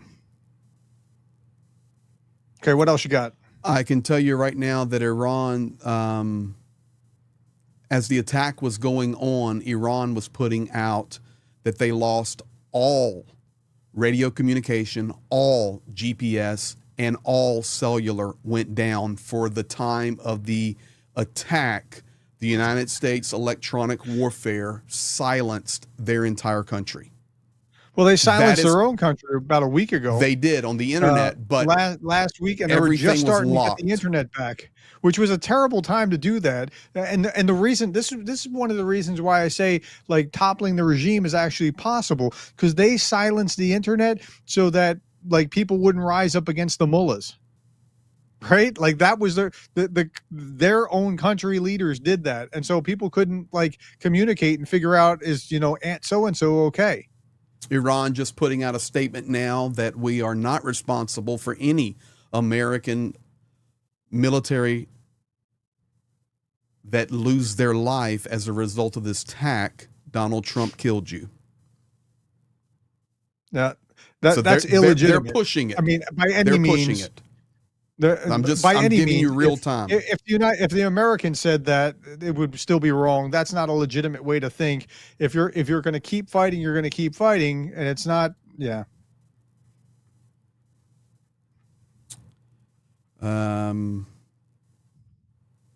Thank you for all the comments, by the way. We're reading them and we're trying to steer the conversation to answer it without saying, hey, John, hey, NAFO guy, hey, this, hey, Evolved Monkey. I actually have somebody in my thread called Evolved Monkey. We have no response from Russia yet. And I remind it is 4:30 a.m. in Moscow. I will tell you this, though.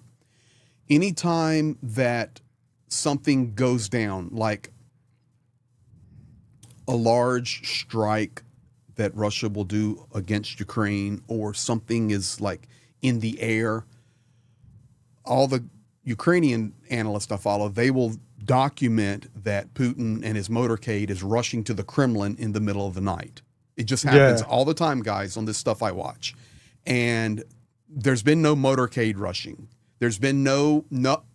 Well, he's not doing anything. He just told you in that meeting. He just told you, like, well, what do you want us to do? Do you want us to go to war? We're already at war with, So Russia doesn't intend to do anything to help Iran. That's the signals that Peskov sent. That's the signals that Putin sent. So I wouldn't worry about it. That's also weird doing that motorcade thing. Like only Putin can have the answers. What will Putin say? Are we going to get the guidance that we need? All right, guys, I've got breaking news coming in from Iran. Okay. Just give me a minute to load it up. Keep talking there, Prof. Okay, go ahead. I need you to say something to fill the dead air so I can put this in Oh, here. something to fill the dead air. Yeah. Yeah, I mean, So what I am seeing as this picture unfolds is that Russia has been degraded, but Russia can't help the degraded country that was theoretically its ally, but didn't actually sign an agreement to have military support. And I think Putin is actually probably laughing at it right now because he seemed a little hurt about it back in January that they weren't going to sign on to something like what was going on with North Korea. And so let's do this. Maybe he's smiling about it. I've got it loaded. I got another clip. Actually have subtitles on this one.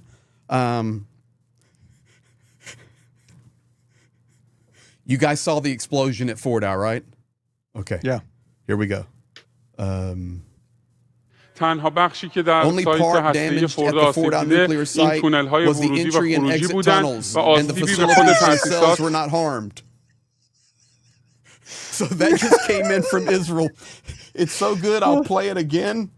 Oh my gosh. I'm sorry. I didn't mean to laugh so hard. I don't mean to laugh either, but you got to have a little.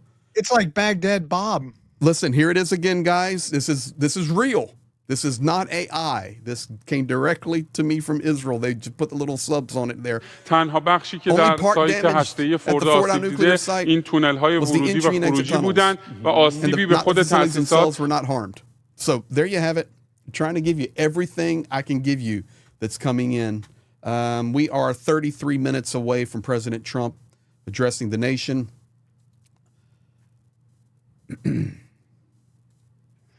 You remember Baghdad Bob? No, I do not. Oh, just Google him. Go to a Google screen, just type in Baghdad Bob, pull him up. Back in the Gulf War, there was this guy that was the press secretary. He was like the Dmitry Peskov of Iraq. And he got the moniker Baghdad Bob. You'd see things blowing up in the distance, and he's saying, "No, there's nothing to see here. It's completely peaceful. No worries." Right? Guy. It was just so insane because he would say things that you could tell were not true, and he'd be saying it with a straight face. Like, I mean, that's what that reminded me of. Anyway, yeah. I mean, so they're going to put out a bunch of nonsense, but that explosion didn't lie. I mean, you have 30 bunker busters. It's probably going to do some damage. 3/4 of them so far, and there is. I think you're referring back to. That's something.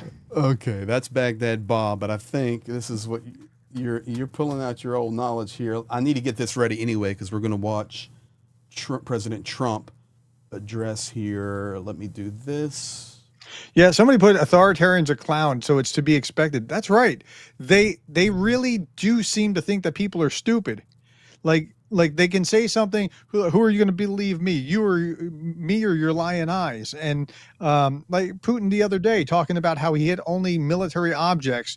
When every Western journalist could go right there and see with their own eyes that no, this was people peacefully sleeping in their apartments that were just hit. It was not a military object. So authoritarians really do think that we're stupid like that. So.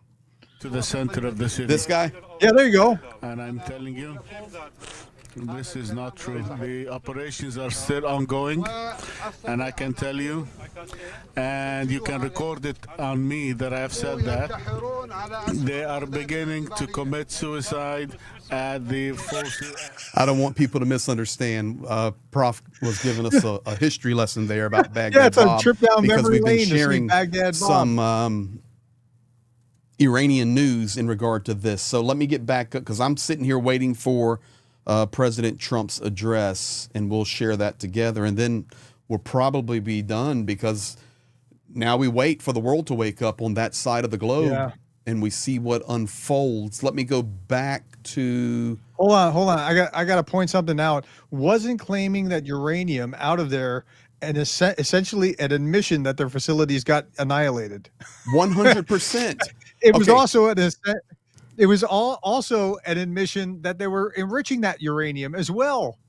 Like, this isn't the brain trust here. No, it's not. But that is why this needed to happen. Yeah. This is why. And no matter what your perspective is, I've got another image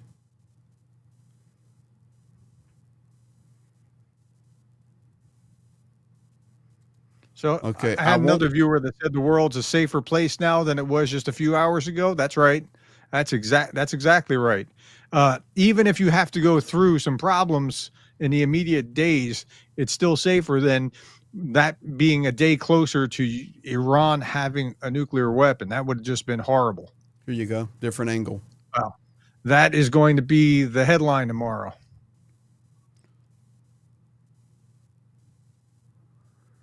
Wow.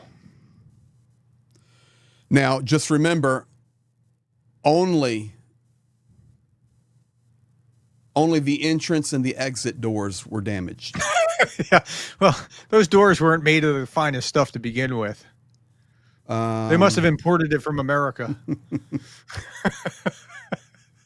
Pentagon has now confirmed that the strike happened.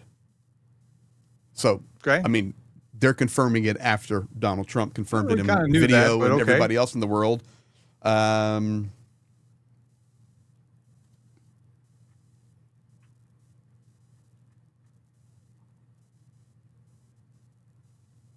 Okay, this is interesting, guys. This is interesting. So this is coming out of Israel, and this is actually showing, this is showing ship traffic through the Strait of Hormuz. Right now, all the tankers are trying to get out past where... I can imagine. Yeah, so this is actually not airplanes. This is ships. And they're showing it right now. It's below Bandar Abbas. This is where the Strait of Hormuz, and they're trying to get out. Just interesting stuff that's coming through, because when you begin to think about it, you know, what could Iran do? They can mine the Strait of Hormuz. They do have missile capability. Good luck probably hitting Israel tonight. They're ready for it. Could they pull up another Google page and type in plane tracker real time, and you'll see flight whatever over Iran. I just pulled it up. Flight radar 24 is the thing. Just Google what I told you. Plane traffic real time. Oh yeah, I know it. And show that screen. All right, coming up. And I can tell you while I'm bringing this in that Israeli atomic Iranian atomic agency, not international, Iranian, getting ready to make a statement. There's any of them left? Maybe it's their commission, their oversight. So of course this is United States, guys. Yeah, pull over. Yeah, let me go over.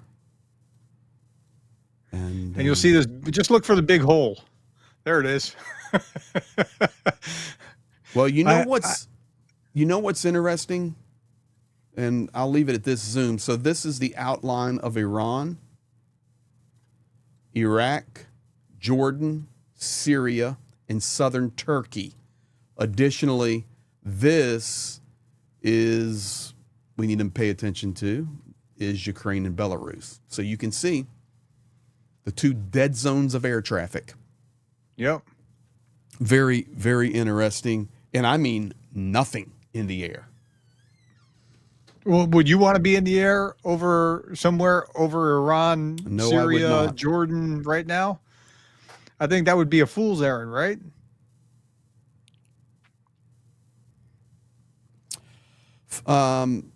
National Security of the United States representative, I don't know which one, just making some statements, and I'm not going to play it on Fox, how much deception the United States and Israel has been using together for the last 3 weeks to bring this operation to this point.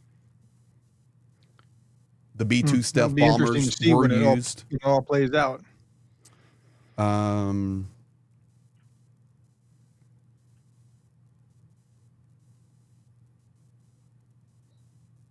This is interesting. And guys, we are getting close to Trump speaking. And I want to get to the comments. I've got some more good questions in there. Let me do this. Yeah, if you have really burning questions, put it in the chat. We'll see what we can do to answer. we're trying to be as judicious as possible and not get off track, because a lot of the questions are off track. Like, well, Putin's going to nuke Ukraine now or something silly like that. Okay.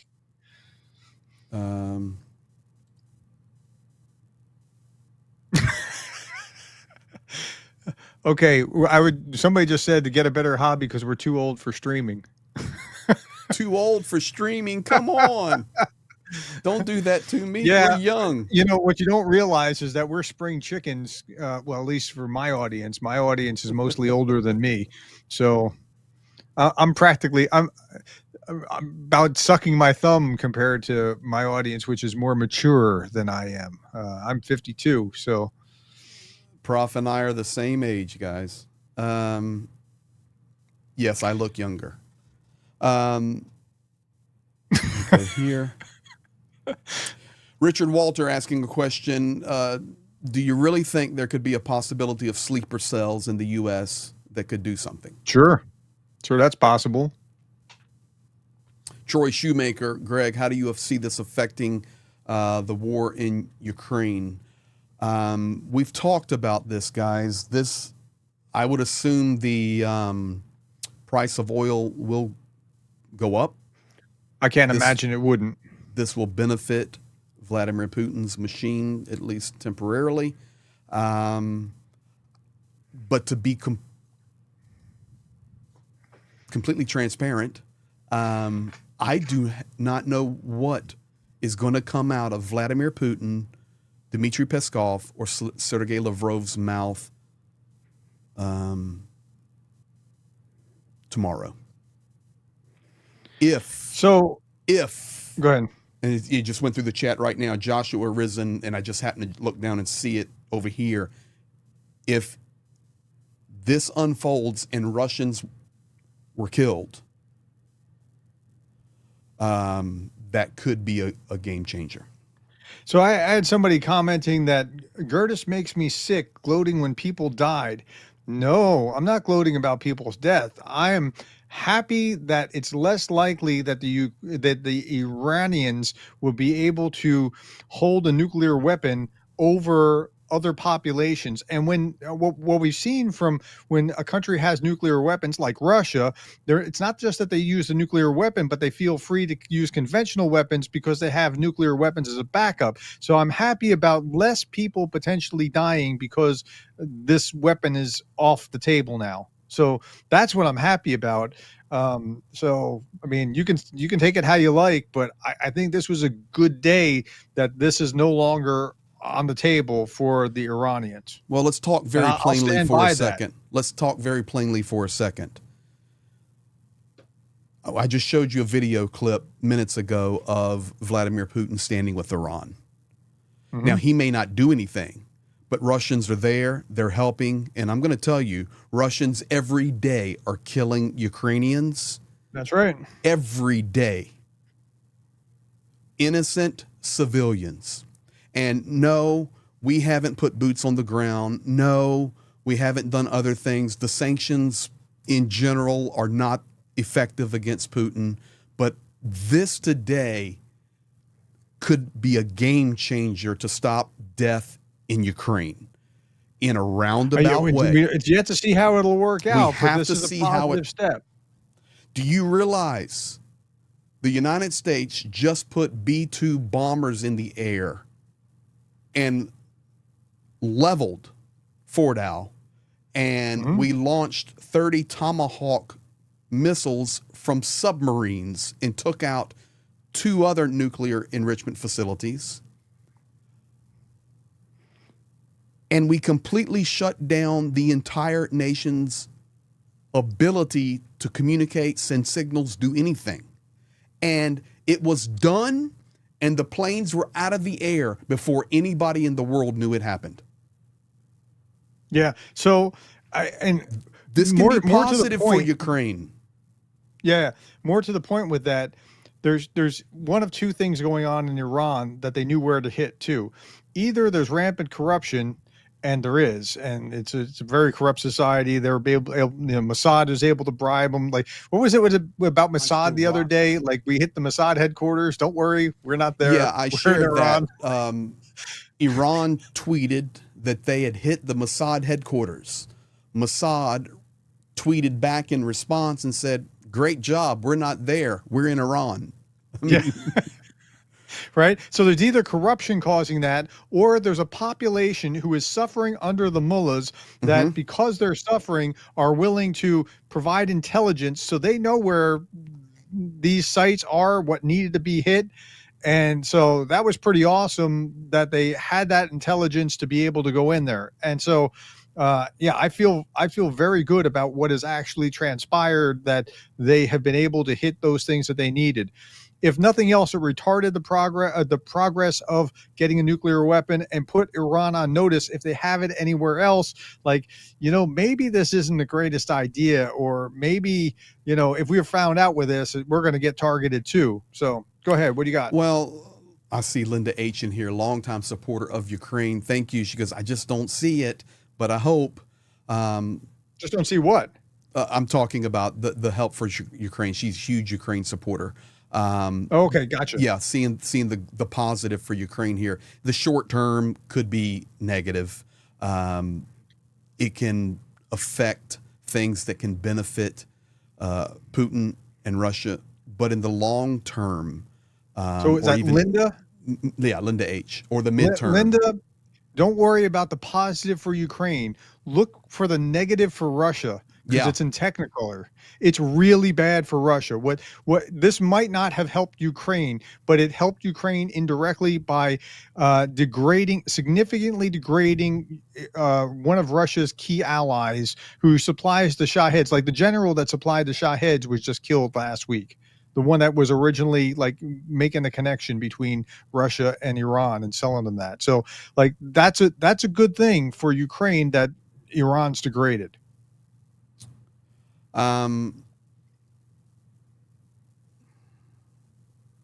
They're still talking. This is crazy. Okay, this is going to be good. Let me load this one up. Okay. This absolutely confirms the madness.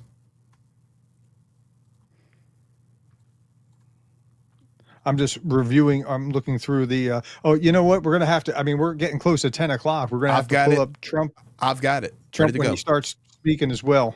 I've got it. I wasn't planning on being on this long, but I mean, no, this is some important stuff. No, we're gonna go through that and get thoughts about it. And then, on 9/11, I was in my classroom and I walked out and somebody else was teaching in my class and there was a TV in there and somebody grabbed me and said, "Hey, you've got to see this." And I saw one of the Twin Towers on fire and I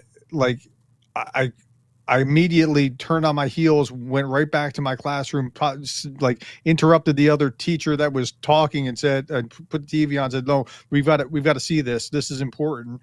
And then I spent the rest of the night trying to figure out like what happened, who was it, why did they do this? So I was getting a hold of a friend that was that had been stationed overseas and had a lot of intel about what was going on, and trying to interpret this in real time is really difficult. We won't get everything right, but we're trying to help you understand what we really can understand, and then separate that from what is speculation, because speculation needs to be set to the side for right now. And here's what we know. This was hit. The U.S. did it. They hit it with 30 of these bombs that are 30,000, or that sort of thing. Hit the other thing with Tomahawks.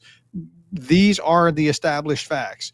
Beyond that, what will happen later? What will the reaction of Putin be? What will the reaction of the mullahs be? Are we sucked into a war? All speculation. Just set it aside for now, and we got to be careful and be clear to separate. Let's go to this. I've got President Trump when he comes on ready to roll. Let's go to this. Once again, که چه موضوعی بوده، ولی اگر حرف ترامپ هم درست باشه ضربه چندانی خورده نشده به خاطر اینکه عملاً در اونجا مدتی پیش مواد تخلیه شده. ببینید نتنز در نزدیکی کاشان قرار داره و در اینجاش که اسم سایت شهید احمدی روشن هست یک کار تحقیقاتی و نسل اول سانتریفیوژ ها در اونجا کار گذاشته شده بود. So they tell the world themselves, yeah, we got all the good stuff, but we're moving it around. Yeah, I mean, so to that viewer's point, they're just admitting right now that yes, we have done this stuff. Yes, we are doing this stuff. And even if they're lying about moving it, then like maybe they were, maybe they didn't. They're still pantsing themselves on the world stage, which I find fascinating. Like they don't even see that that's what they're doing. I've wondered for a long time, like, what if we couldn't lie, Greg? Like, what if human beings didn't have the capacity to lie? Wouldn't that be fascinating? And they just had to tell the truth. Movies would be insanely boring. World politics would be very simple. So, but this is where we are. U.S. Senator Tom Cotton, and I won't play it now. I'm watching over here. We're coming up on Trump speaking. Has threatened Iran to not retaliate on any U.S. asset in the region. And CBS, they're coming out and saying that the United States has communicated diplomatically with Iran to inform it that the strikes were the plan of the United States, not the plan of Israel.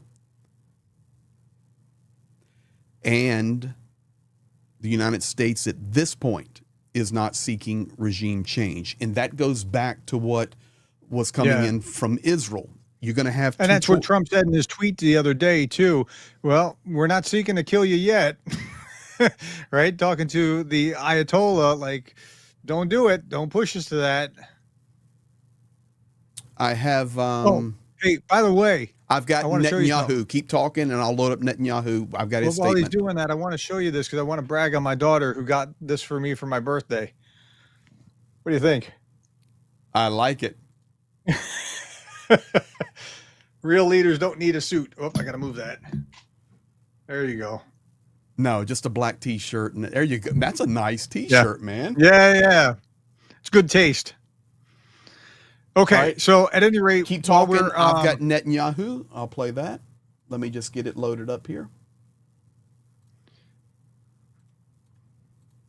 Somebody's asking about the bots over in my feed. I don't know if they're bots or they're people that are isolationists, MAGA type, or pro-Russian people, not just necessarily bots, but you know, I'm a free speech guy. They can say what they like. I mean, until they're abusive to someone, and then I will remove them. So, but I'm all about free speech. You can criticize me all day. I showed you where somebody was saying, "Hey, Gerdes, he's laughing at them." I'm not, but you can say what you want. Go ahead, put it in the comments. Netanyahu. Let me go to Netanyahu. Go ahead. And here we go, guys. And we are about 10 minutes from Trump. Here's 10 minutes out. Don't go anywhere. No. 10 minutes, you'll hear what Trump had to say. Here is Netanyahu, just minutes ago. Congratulations, President Trump. Your bold decision to target Iran's nuclear facilities with the awesome and righteous might of the United States will change history. In Operation Rising Lion, Israel has done truly amazing things. But in tonight's action against Iran's nuclear facilities, America has been truly unsurpassed. It has done what no other country on earth could do. History will record that President Trump acted to deny the world's most dangerous regime the world's most dangerous weapons. His leadership today has created a pivot of history that can help lead the Middle East and beyond to a future of prosperity and peace.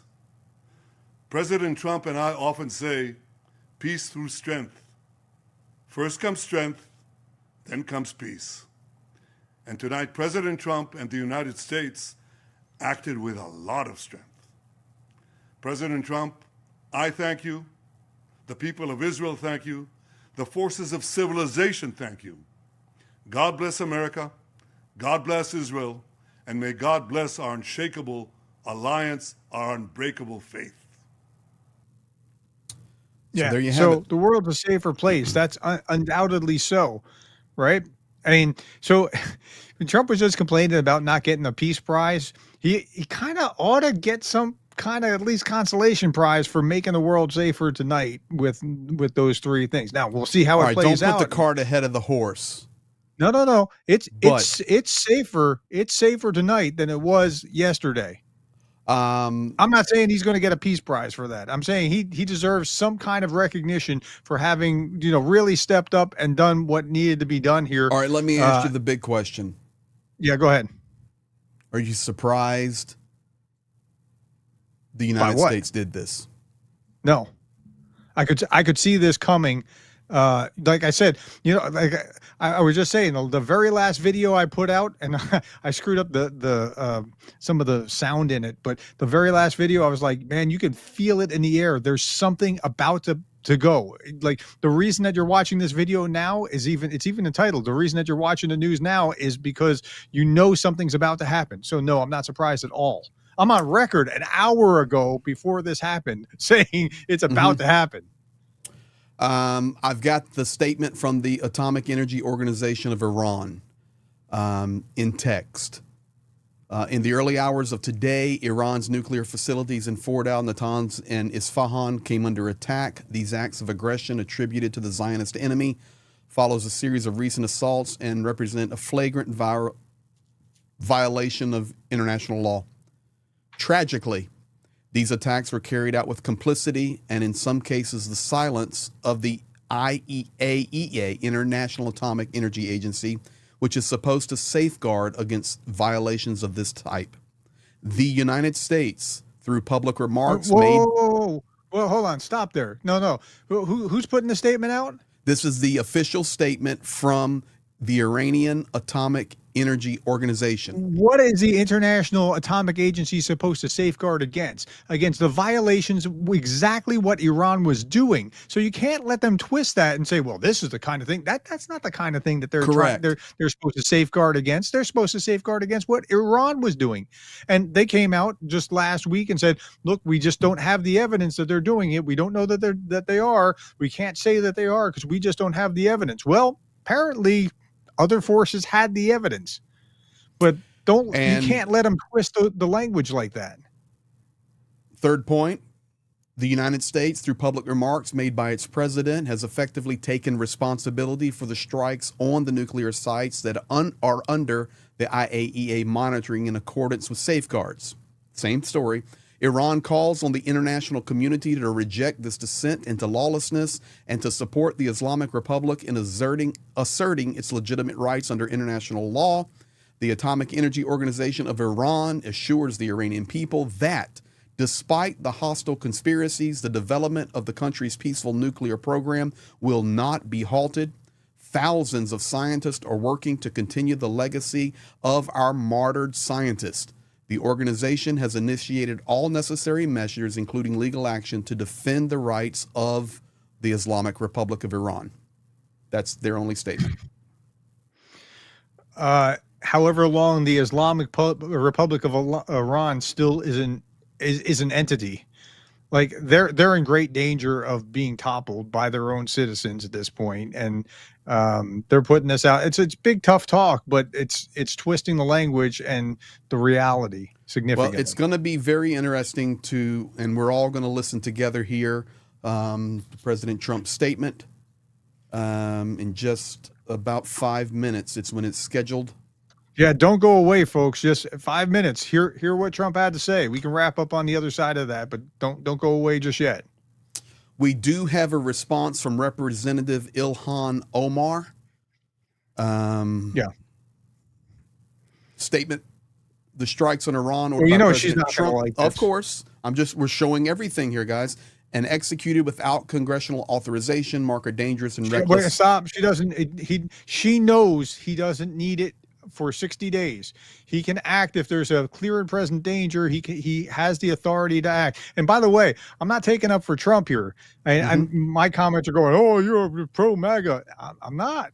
I'm actually a Reagan conservative. I'm not taking up for him. I'm saying he deserves credit where credit's due, right? But okay, she knows better than this. Keep going. This marks a dangerous and reckless escalation of an already volatile conflict in the Middle East. Military strikes will not bring peace. They will only provoke more violence, destabilize the region, and endanger U.S. troops and civilians.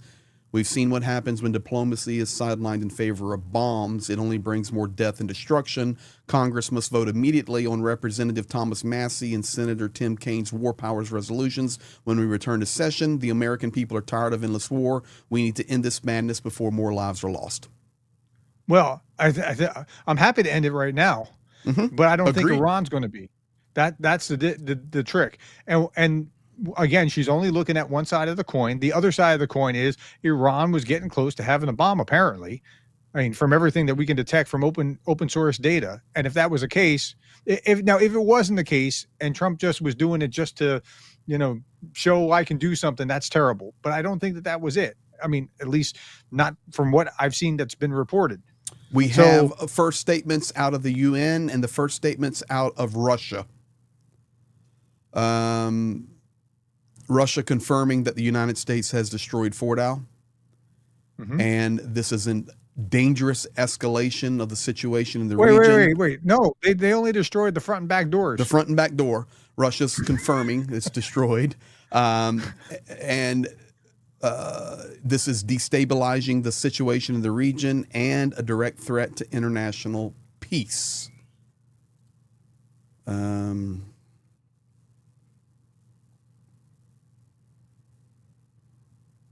Fox News citing an Israeli source, 75% of Natanz and Isfahan are destroyed and 100% of Fordow. I can tell you that Erbil, Iraq, and this is from Israel now, Erbil, Iraq, American staffers are being evacuated right now. So I don't know if they know. Where? Erbil, Iraq, where we have Erbil, E-R-B-I-L.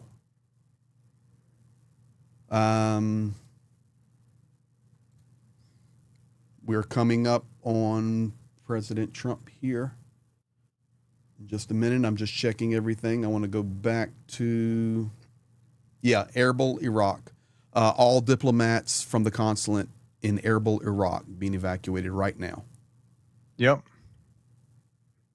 It's interesting. We don't think about this, but Iraq is majority Shia, like Iran. Yes, they're both Shia. But they were just suppressed by Saddam Hussein, who was an authoritarian, who was Sunni, who was oppressing the majority. And so the de-Baathification actually spread the Shia-ness. I mean, it's a hot mess over there. But yeah, they're more aligned than not. One of the things we probably need to just put in the back of our minds, and we'll be putting update videos and lives. That's why the notification bell is so important. And once again, thank you guys. If you've come across this live and subscribed to my channel, Professor Gerdes, thank you. We're not warmongers. We want peace. No. We want the evil to stop in the world. We want people to get along, no matter their background, their beliefs.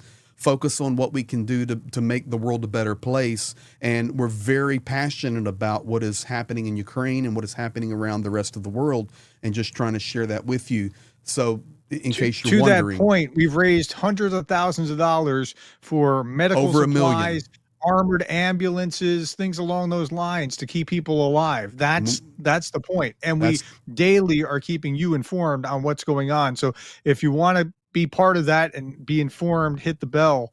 Thank you. So that you understand, you don't miss things. Okay, it's about 10 o'clock, Greg. I'm watching it right here. I can bring it in instantly. Okay. And thank you for still being here. I know this has been quite a while now. I didn't expect it to go this long, frankly. Trump is about to address the nation from the White House. The Here we go. president not long ago announcing on social media. Wrong video. Let me pull the other one up. to target Iran's nuclear facilities. Go back to this one. Awesome. I've got so many things going on here. If you guys can see. Yeah, I don't know how you keep those plates spinning. I've got good friends that help me get this stuff squared away. Okay, now we're ready.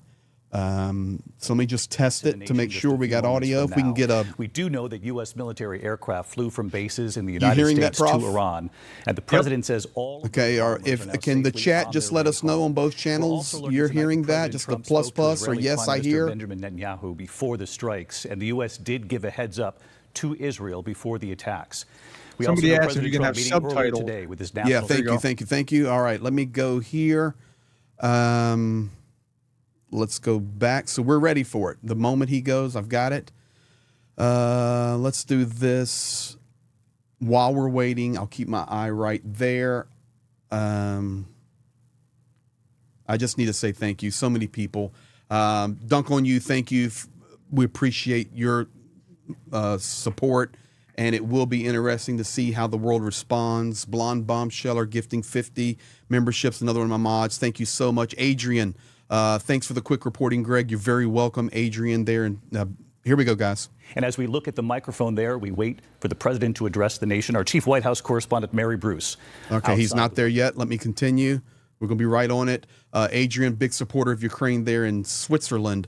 Thank you for that. Melissa Littrell, welcome to crew member. Daddy Jim, this does not make Trump strong. He's just flowing with the tide and waving as he goes by. 2 weeks. We shall see. 10 quid from Daddy Jim. Thank you there, my friend. Bruce Goose. Oh, here we go. A short time ago, the U.S. military carried out massive precision strikes on the 3 key nuclear facilities in the Iranian regime, Fordow, Natanz, and Esfahan. Everybody heard those names for years as they built this horribly destructive enterprise. Our objective was the destruction of Iran's nuclear enrichment capacity and a stop to the nuclear threat posed by the world's #1 state sponsor of terror. Tonight, I can report to the world that the strikes were a spectacular military success. Iran's key nuclear enrichment facilities have been completely and totally obliterated. Iran, the bully of the Middle East, must now make peace. If they do not, future attacks will be far greater and a lot easier. For 40 years, Iran has been saying death to America, death to Israel. They have been killing our people, blowing off their arms, blowing off their legs with roadside bombs. That was their specialty. We lost over 1,000 people, and hundreds of thousands throughout the Middle East and around the world have died as a direct result of their hate. In particular, so many were killed by their general, Qasem Soleimani. I decided a long time ago that I would not let this happen. It will not continue. I want to thank and congratulate Prime Minister Bibi Netanyahu. We worked as a team like perhaps no team has ever worked before. And we've gone a long way to erasing this horrible threat to Israel. I want to thank the Israeli military for the wonderful job they've done. And most importantly, I want to congratulate the great American patriots who flew those magnificent machines tonight, and all of the United States military on an operation the likes of which the world has not seen in many, many decades. Hopefully, we will no longer need their services in this capacity. I hope that's so. I also want to congratulate the chairman of the Joint Chiefs of Staff, General Dan Raisin-Kane, spectacular general, and all of the brilliant military minds involved in this attack. With all of that being said, this cannot continue. There will be either peace or there will be tragedy for Iran far greater than we have witnessed over the last 8 days. Remember, there are many targets left. Tonight's was the most difficult of them all, by far, and perhaps the most lethal. But if peace does not come quickly, we will go after those other targets with precision, speed, and skill. Most of them can be taken out in a matter of minutes.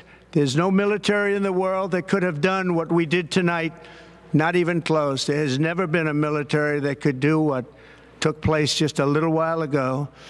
Tomorrow, General Kane, Secretary of Defense, Pete Hegseth will have a press conference at 8 a.m. at the Pentagon.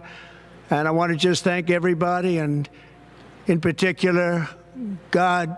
I want to just say we love you, God, and we love our great military. Protect them. God bless the Middle East. God bless Israel. And God bless America. Thank you very much. Thank you.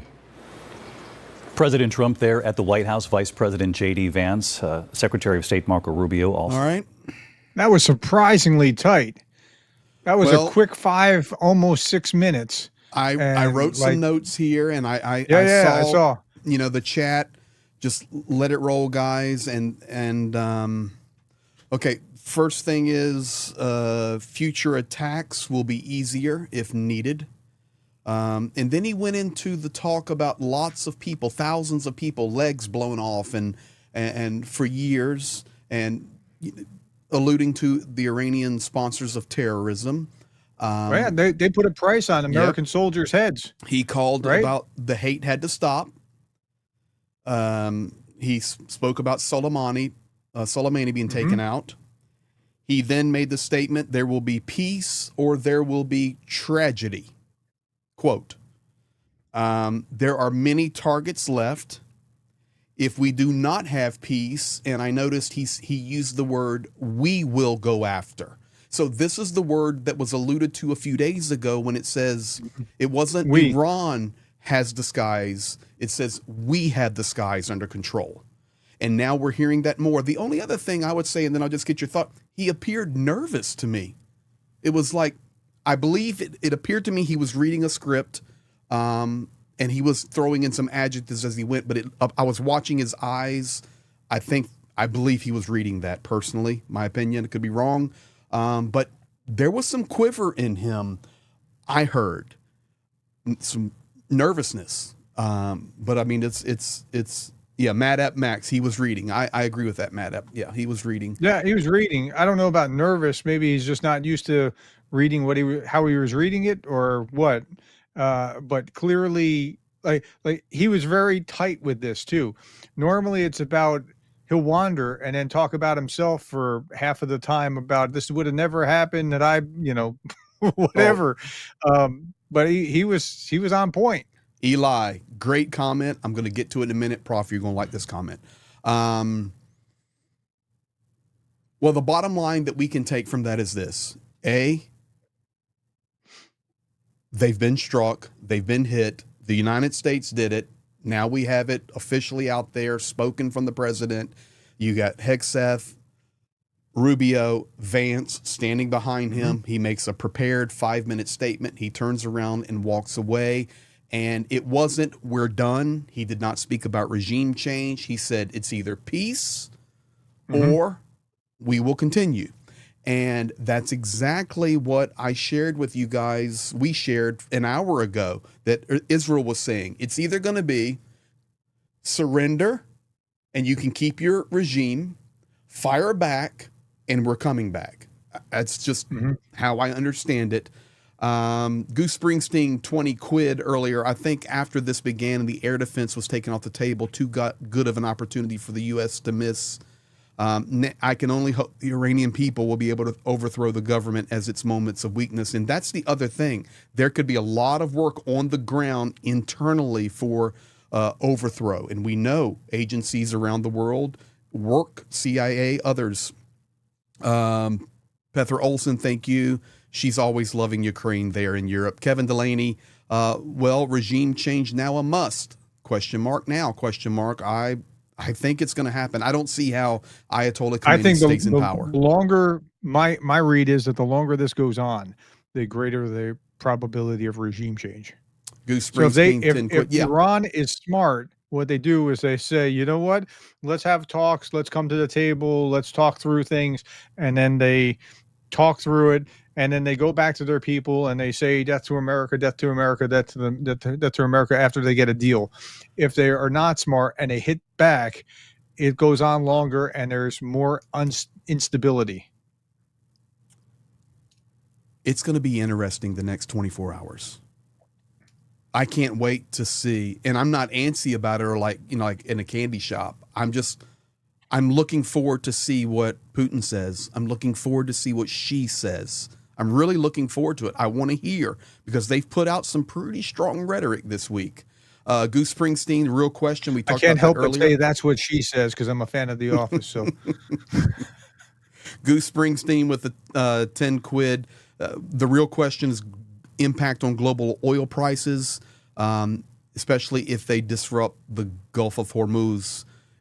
It could pay off crazily for Russia in the short term, and that is correct. We talked about it. Thank you for that. Skeg head down in Australia, one of our mods, 5 gifted memberships. Thank you, brother. Kevin Delaney, 279, Canadian. Trump defies Putin in Iran, aids Putin in Ukraine. The double standard. That's pretty close, Kevin, right now in the short term. We're in this because we've been supporting Ukraine, right? So the double standard, we can't gloss it over. I wish Trump would take this approach with Russia, if only. I mean, I don't mean that he's going to bomb Russian whatever. I just mean that he would take a hard stance and recognize that defending Ukraine is in the interest of international order, if nothing else. Let me ask you a speculative question, and we're winding our way down, guys. We've gave you everything, and I will check if there's anything else coming in from my Israel guys or Iran before we sign off. And do you think this rattles the Russians or the Chinese that the Americans actually did this? And I think if rhetoric comes now, they'll think differently? I think it rattles the Russians, but doesn't change anything. Okay. And it made Xi wet his pants. Okay. No, seriously, because think about this. We know that Trump is kind of tight with Putin, but we also know that he has some animosity towards Xi and toward China. Very well said. I mean, it's pretty clear, militarily, economically, on all levels. And yeah. Ryan Howe, Canadian too. Where was that action against Russia? Great, exactly. But we'll see. We're talking about it. Daddy Jim gifting 5 memberships. Thank you there, my brother. Just not good, $2. Did the bomb really destroy the facility? So on that, just not good, I have to believe yes. However, even Israel has been saying now we have to wait for the guys on the ground to evaluate the satellite imagery, all of that, and more confirmation will come to the level of destruction. But I think, yeah, they're not going to be enriching uranium. How hard is it to replace a front and back door? Yeah. And for those of you that missed it, Iranian television is on saying only the front and back door was damaged. Dunk on You gifting 20 memberships. Again, thank you for that. Olga Marks gifting 10 memberships. Thank you, Olga. Goose Springsteen, 10 quid. Please talk about Israel-Russia relationship. As far as I know, there's a pragmatic relationship. A large Russian-speaking Israeli community and some of Russia's richest oligarchs are dual citizens. That is 100% correct, Goose, and I want to say something about that. Israel has a very deep connection with Russia and also with Ukraine. For example, in the center of Ukraine, there is a city called Uman, and Uman is basically the Jewish headquarters there, the Jewish holy site inside Ukraine. And many Jews even make like a pilgrimage there once a year. I've been there for it and seen it. It's very Jewish city. There are many Jews in Ukraine and many Jews that have in the diaspora come back into Israel. In fact, one of the missiles that struck in Tel Aviv blew up or damaged a Ukrainian cafe. And, you know, it's there. In addition to that, the same applies for Russia. There are up to 2 million Russian and I don't want to put them together, guys, but Russian or Ukrainian speaking people in Israel right now. Always been that way. It's very connected. And even Vladimir Putin himself stated, we have millions of Russian speakers in Israel. And I'm not. Yeah, that was terrifying to hear. I'm not against Israel. I mean, that's what he was terrifying to hear, given the rationale of why they're going over the border in Ukraine, right? Yes, exactly. What they speak the language, understood. Yep. MDW Canadian 5. Sigh, Gerdes, terrible and horrific as usual. Don't forget the Iran-Saudi normalization agreement. That nuke just flips from the Iranians to the Saudis. Well, the Saudis have said they don't want a nuke. What would they do with it? I mean, this goes back a couple of years, but I'm pretty sure the Saudis are breathing a sigh of relief right now. Jake Bro in the chat saying, howdy, gentlemen. Howdy to you, Jake. We're covering this Howdy, one Jake. big as we can. And guys, coming up in a week or so, Jake and I will be doing a co-op together. So thank you, Jake. Appreciate you, my friend. Bell Ogilvy gifting 10 memberships. Greg, can you show the Ukrainian air alert for a second as well? People keep asking about Russia, but it looks like they're staying busy. I would be very happy to show it to you. It stays on my open tabs. And I'll bring it up for you. Thank you. And we stay focused on Ukraine, and I can give you the real time right now. So in Ukraine, while all of this is happening, Kharkiv is under air alarm, Poltava, and this right there on that X is where Kremenchuk is. Right there, I'm drawing in massive, massive attack on Kremenchuk the last 48 hours, and it is a key hub city for fuel and equipment moving east for the Ukrainian military. And then Donetsk region, I can tell you tonight that the cities of Kramatorsk and Slavyansk were hit by massive glide bombs. We had a child killed today, 17-year-old teenager killed tonight in Slavyansk, and Kramatorsk, just residential buildings leveled. So, but right now, listen, I think the world is in shock, to be honest, and we're going to be interested to see what comes out as we go forward. Tito Valenzuela down there from Honduras, thank you for your constant support and love for Ukraine and everything in our work. $4.99. WL, $10 super chat. Thank you. Dunk on you, another $20 super chat. Keep doing a great job, Greg. Slava Ukraini. Here you go, guys. Slava Ukraini. You know, you can't help it. Got to put it out there. You mentioned Jake was in the chat. I'd love to hear his perspective. He was working in like nuclear missile silos when he was in the Air Force. He'd have some insight that we don't have. Yes, and Jake, if you're still in here or you're probably busy, let's put that on the list. I'm just putting that out there and saying that to viewers, go watch Jake Bro in the next couple of days. He's an expert on it. Yeah, he'll have some insight we don't have. 100%. In fact, Jake's messaging me right now, Monday the 23rd or Wednesday the 25th. So, guys, let's shoot for Monday. And Jake, if you're still listening, let's go 23rd. I am still on live and letting folks know. There we go. So there you have it, guys. Real-time planning, but it's good. And Jake is an expert in this area. This was his career as he served the United States military in the nuclear field. So that'll be perfect. Perfect. All right, let's go back, guys, and finish out. Jared Draper, thank you for becoming a crew member. Sean Wright lives in California. I don't hear Trump talking on the news. Well, we had it for you there, Sean. $10 super chat. Yep. And I lived in California. I lived in Sacramento, actually Folsom. B Lady Apiary, $20 super chat. Greg, remember Putin using the Bible, quoting everywhere the foot goes is Russian territory. He's using the Joshua reference where everywhere your foot steps, it's yours. That's correct, B Lady. He will make those references. Sean Wright in California saying the information on California local news on California news is basketball championships and golf news. Well, fortunately, Sean, thank you again. We got it for you, and I hope you were there to see it. Sean, I also confirming he's an enlisted Navy veteran. Thank you for your service there. And Sean, thank you so much. Apatalk's gifting a membership. Thank you, Eli. Thank God this is a good statement. This is what I wanted to share as we were closing out. Eli from Australia.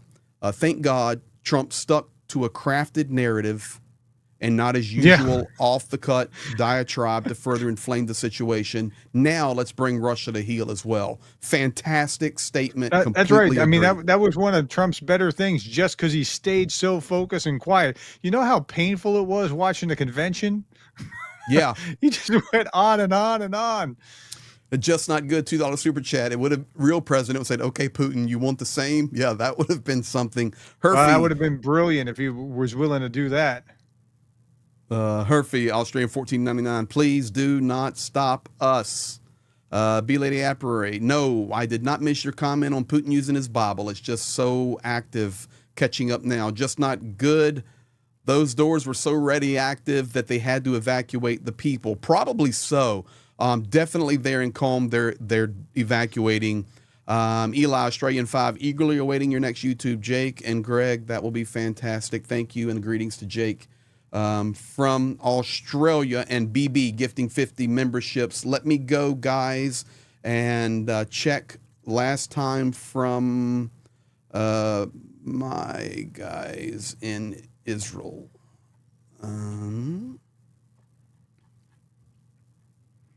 And Prophet, there we go. I got it right here. Yeah.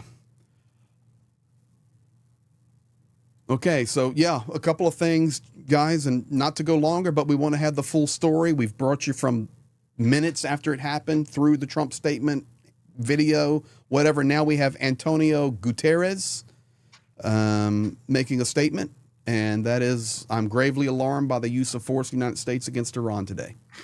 Dangerous escalation in a region already on edge and a direct threat to international peace and security.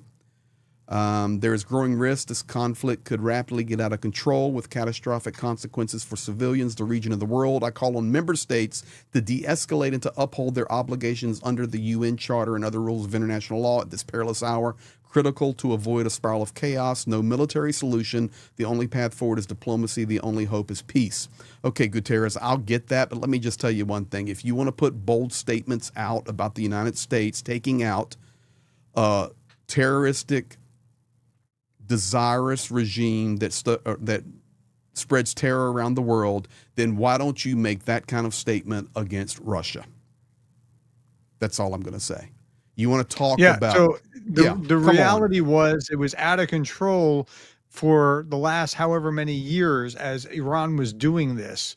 It's not the out of control just tonight. I understand the acuteness of this, but that's not the same as saying, like, the problem was what Iran has been doing, and you've got to focus on that. And yeah.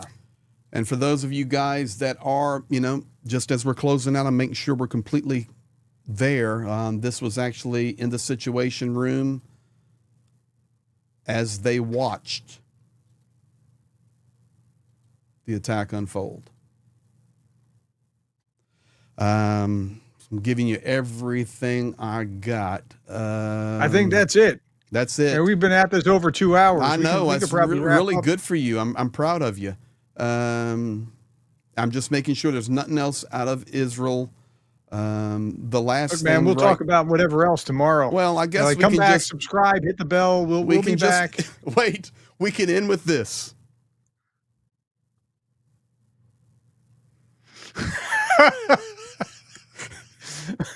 Vitamin B2, and that's what we'll end with there, guys. Hey, thank all of you so much for being here, and we appreciate you. It's important to have that notification bell on because things like this can happen in this world at any time. Prof, thank you, and to all the community members there at Prof Gerdes Explains, and be blessed, guys. We'll keep you updated the very best we can. And I think we'll do this to close out regardless. Slava Ukraini! Have a good night.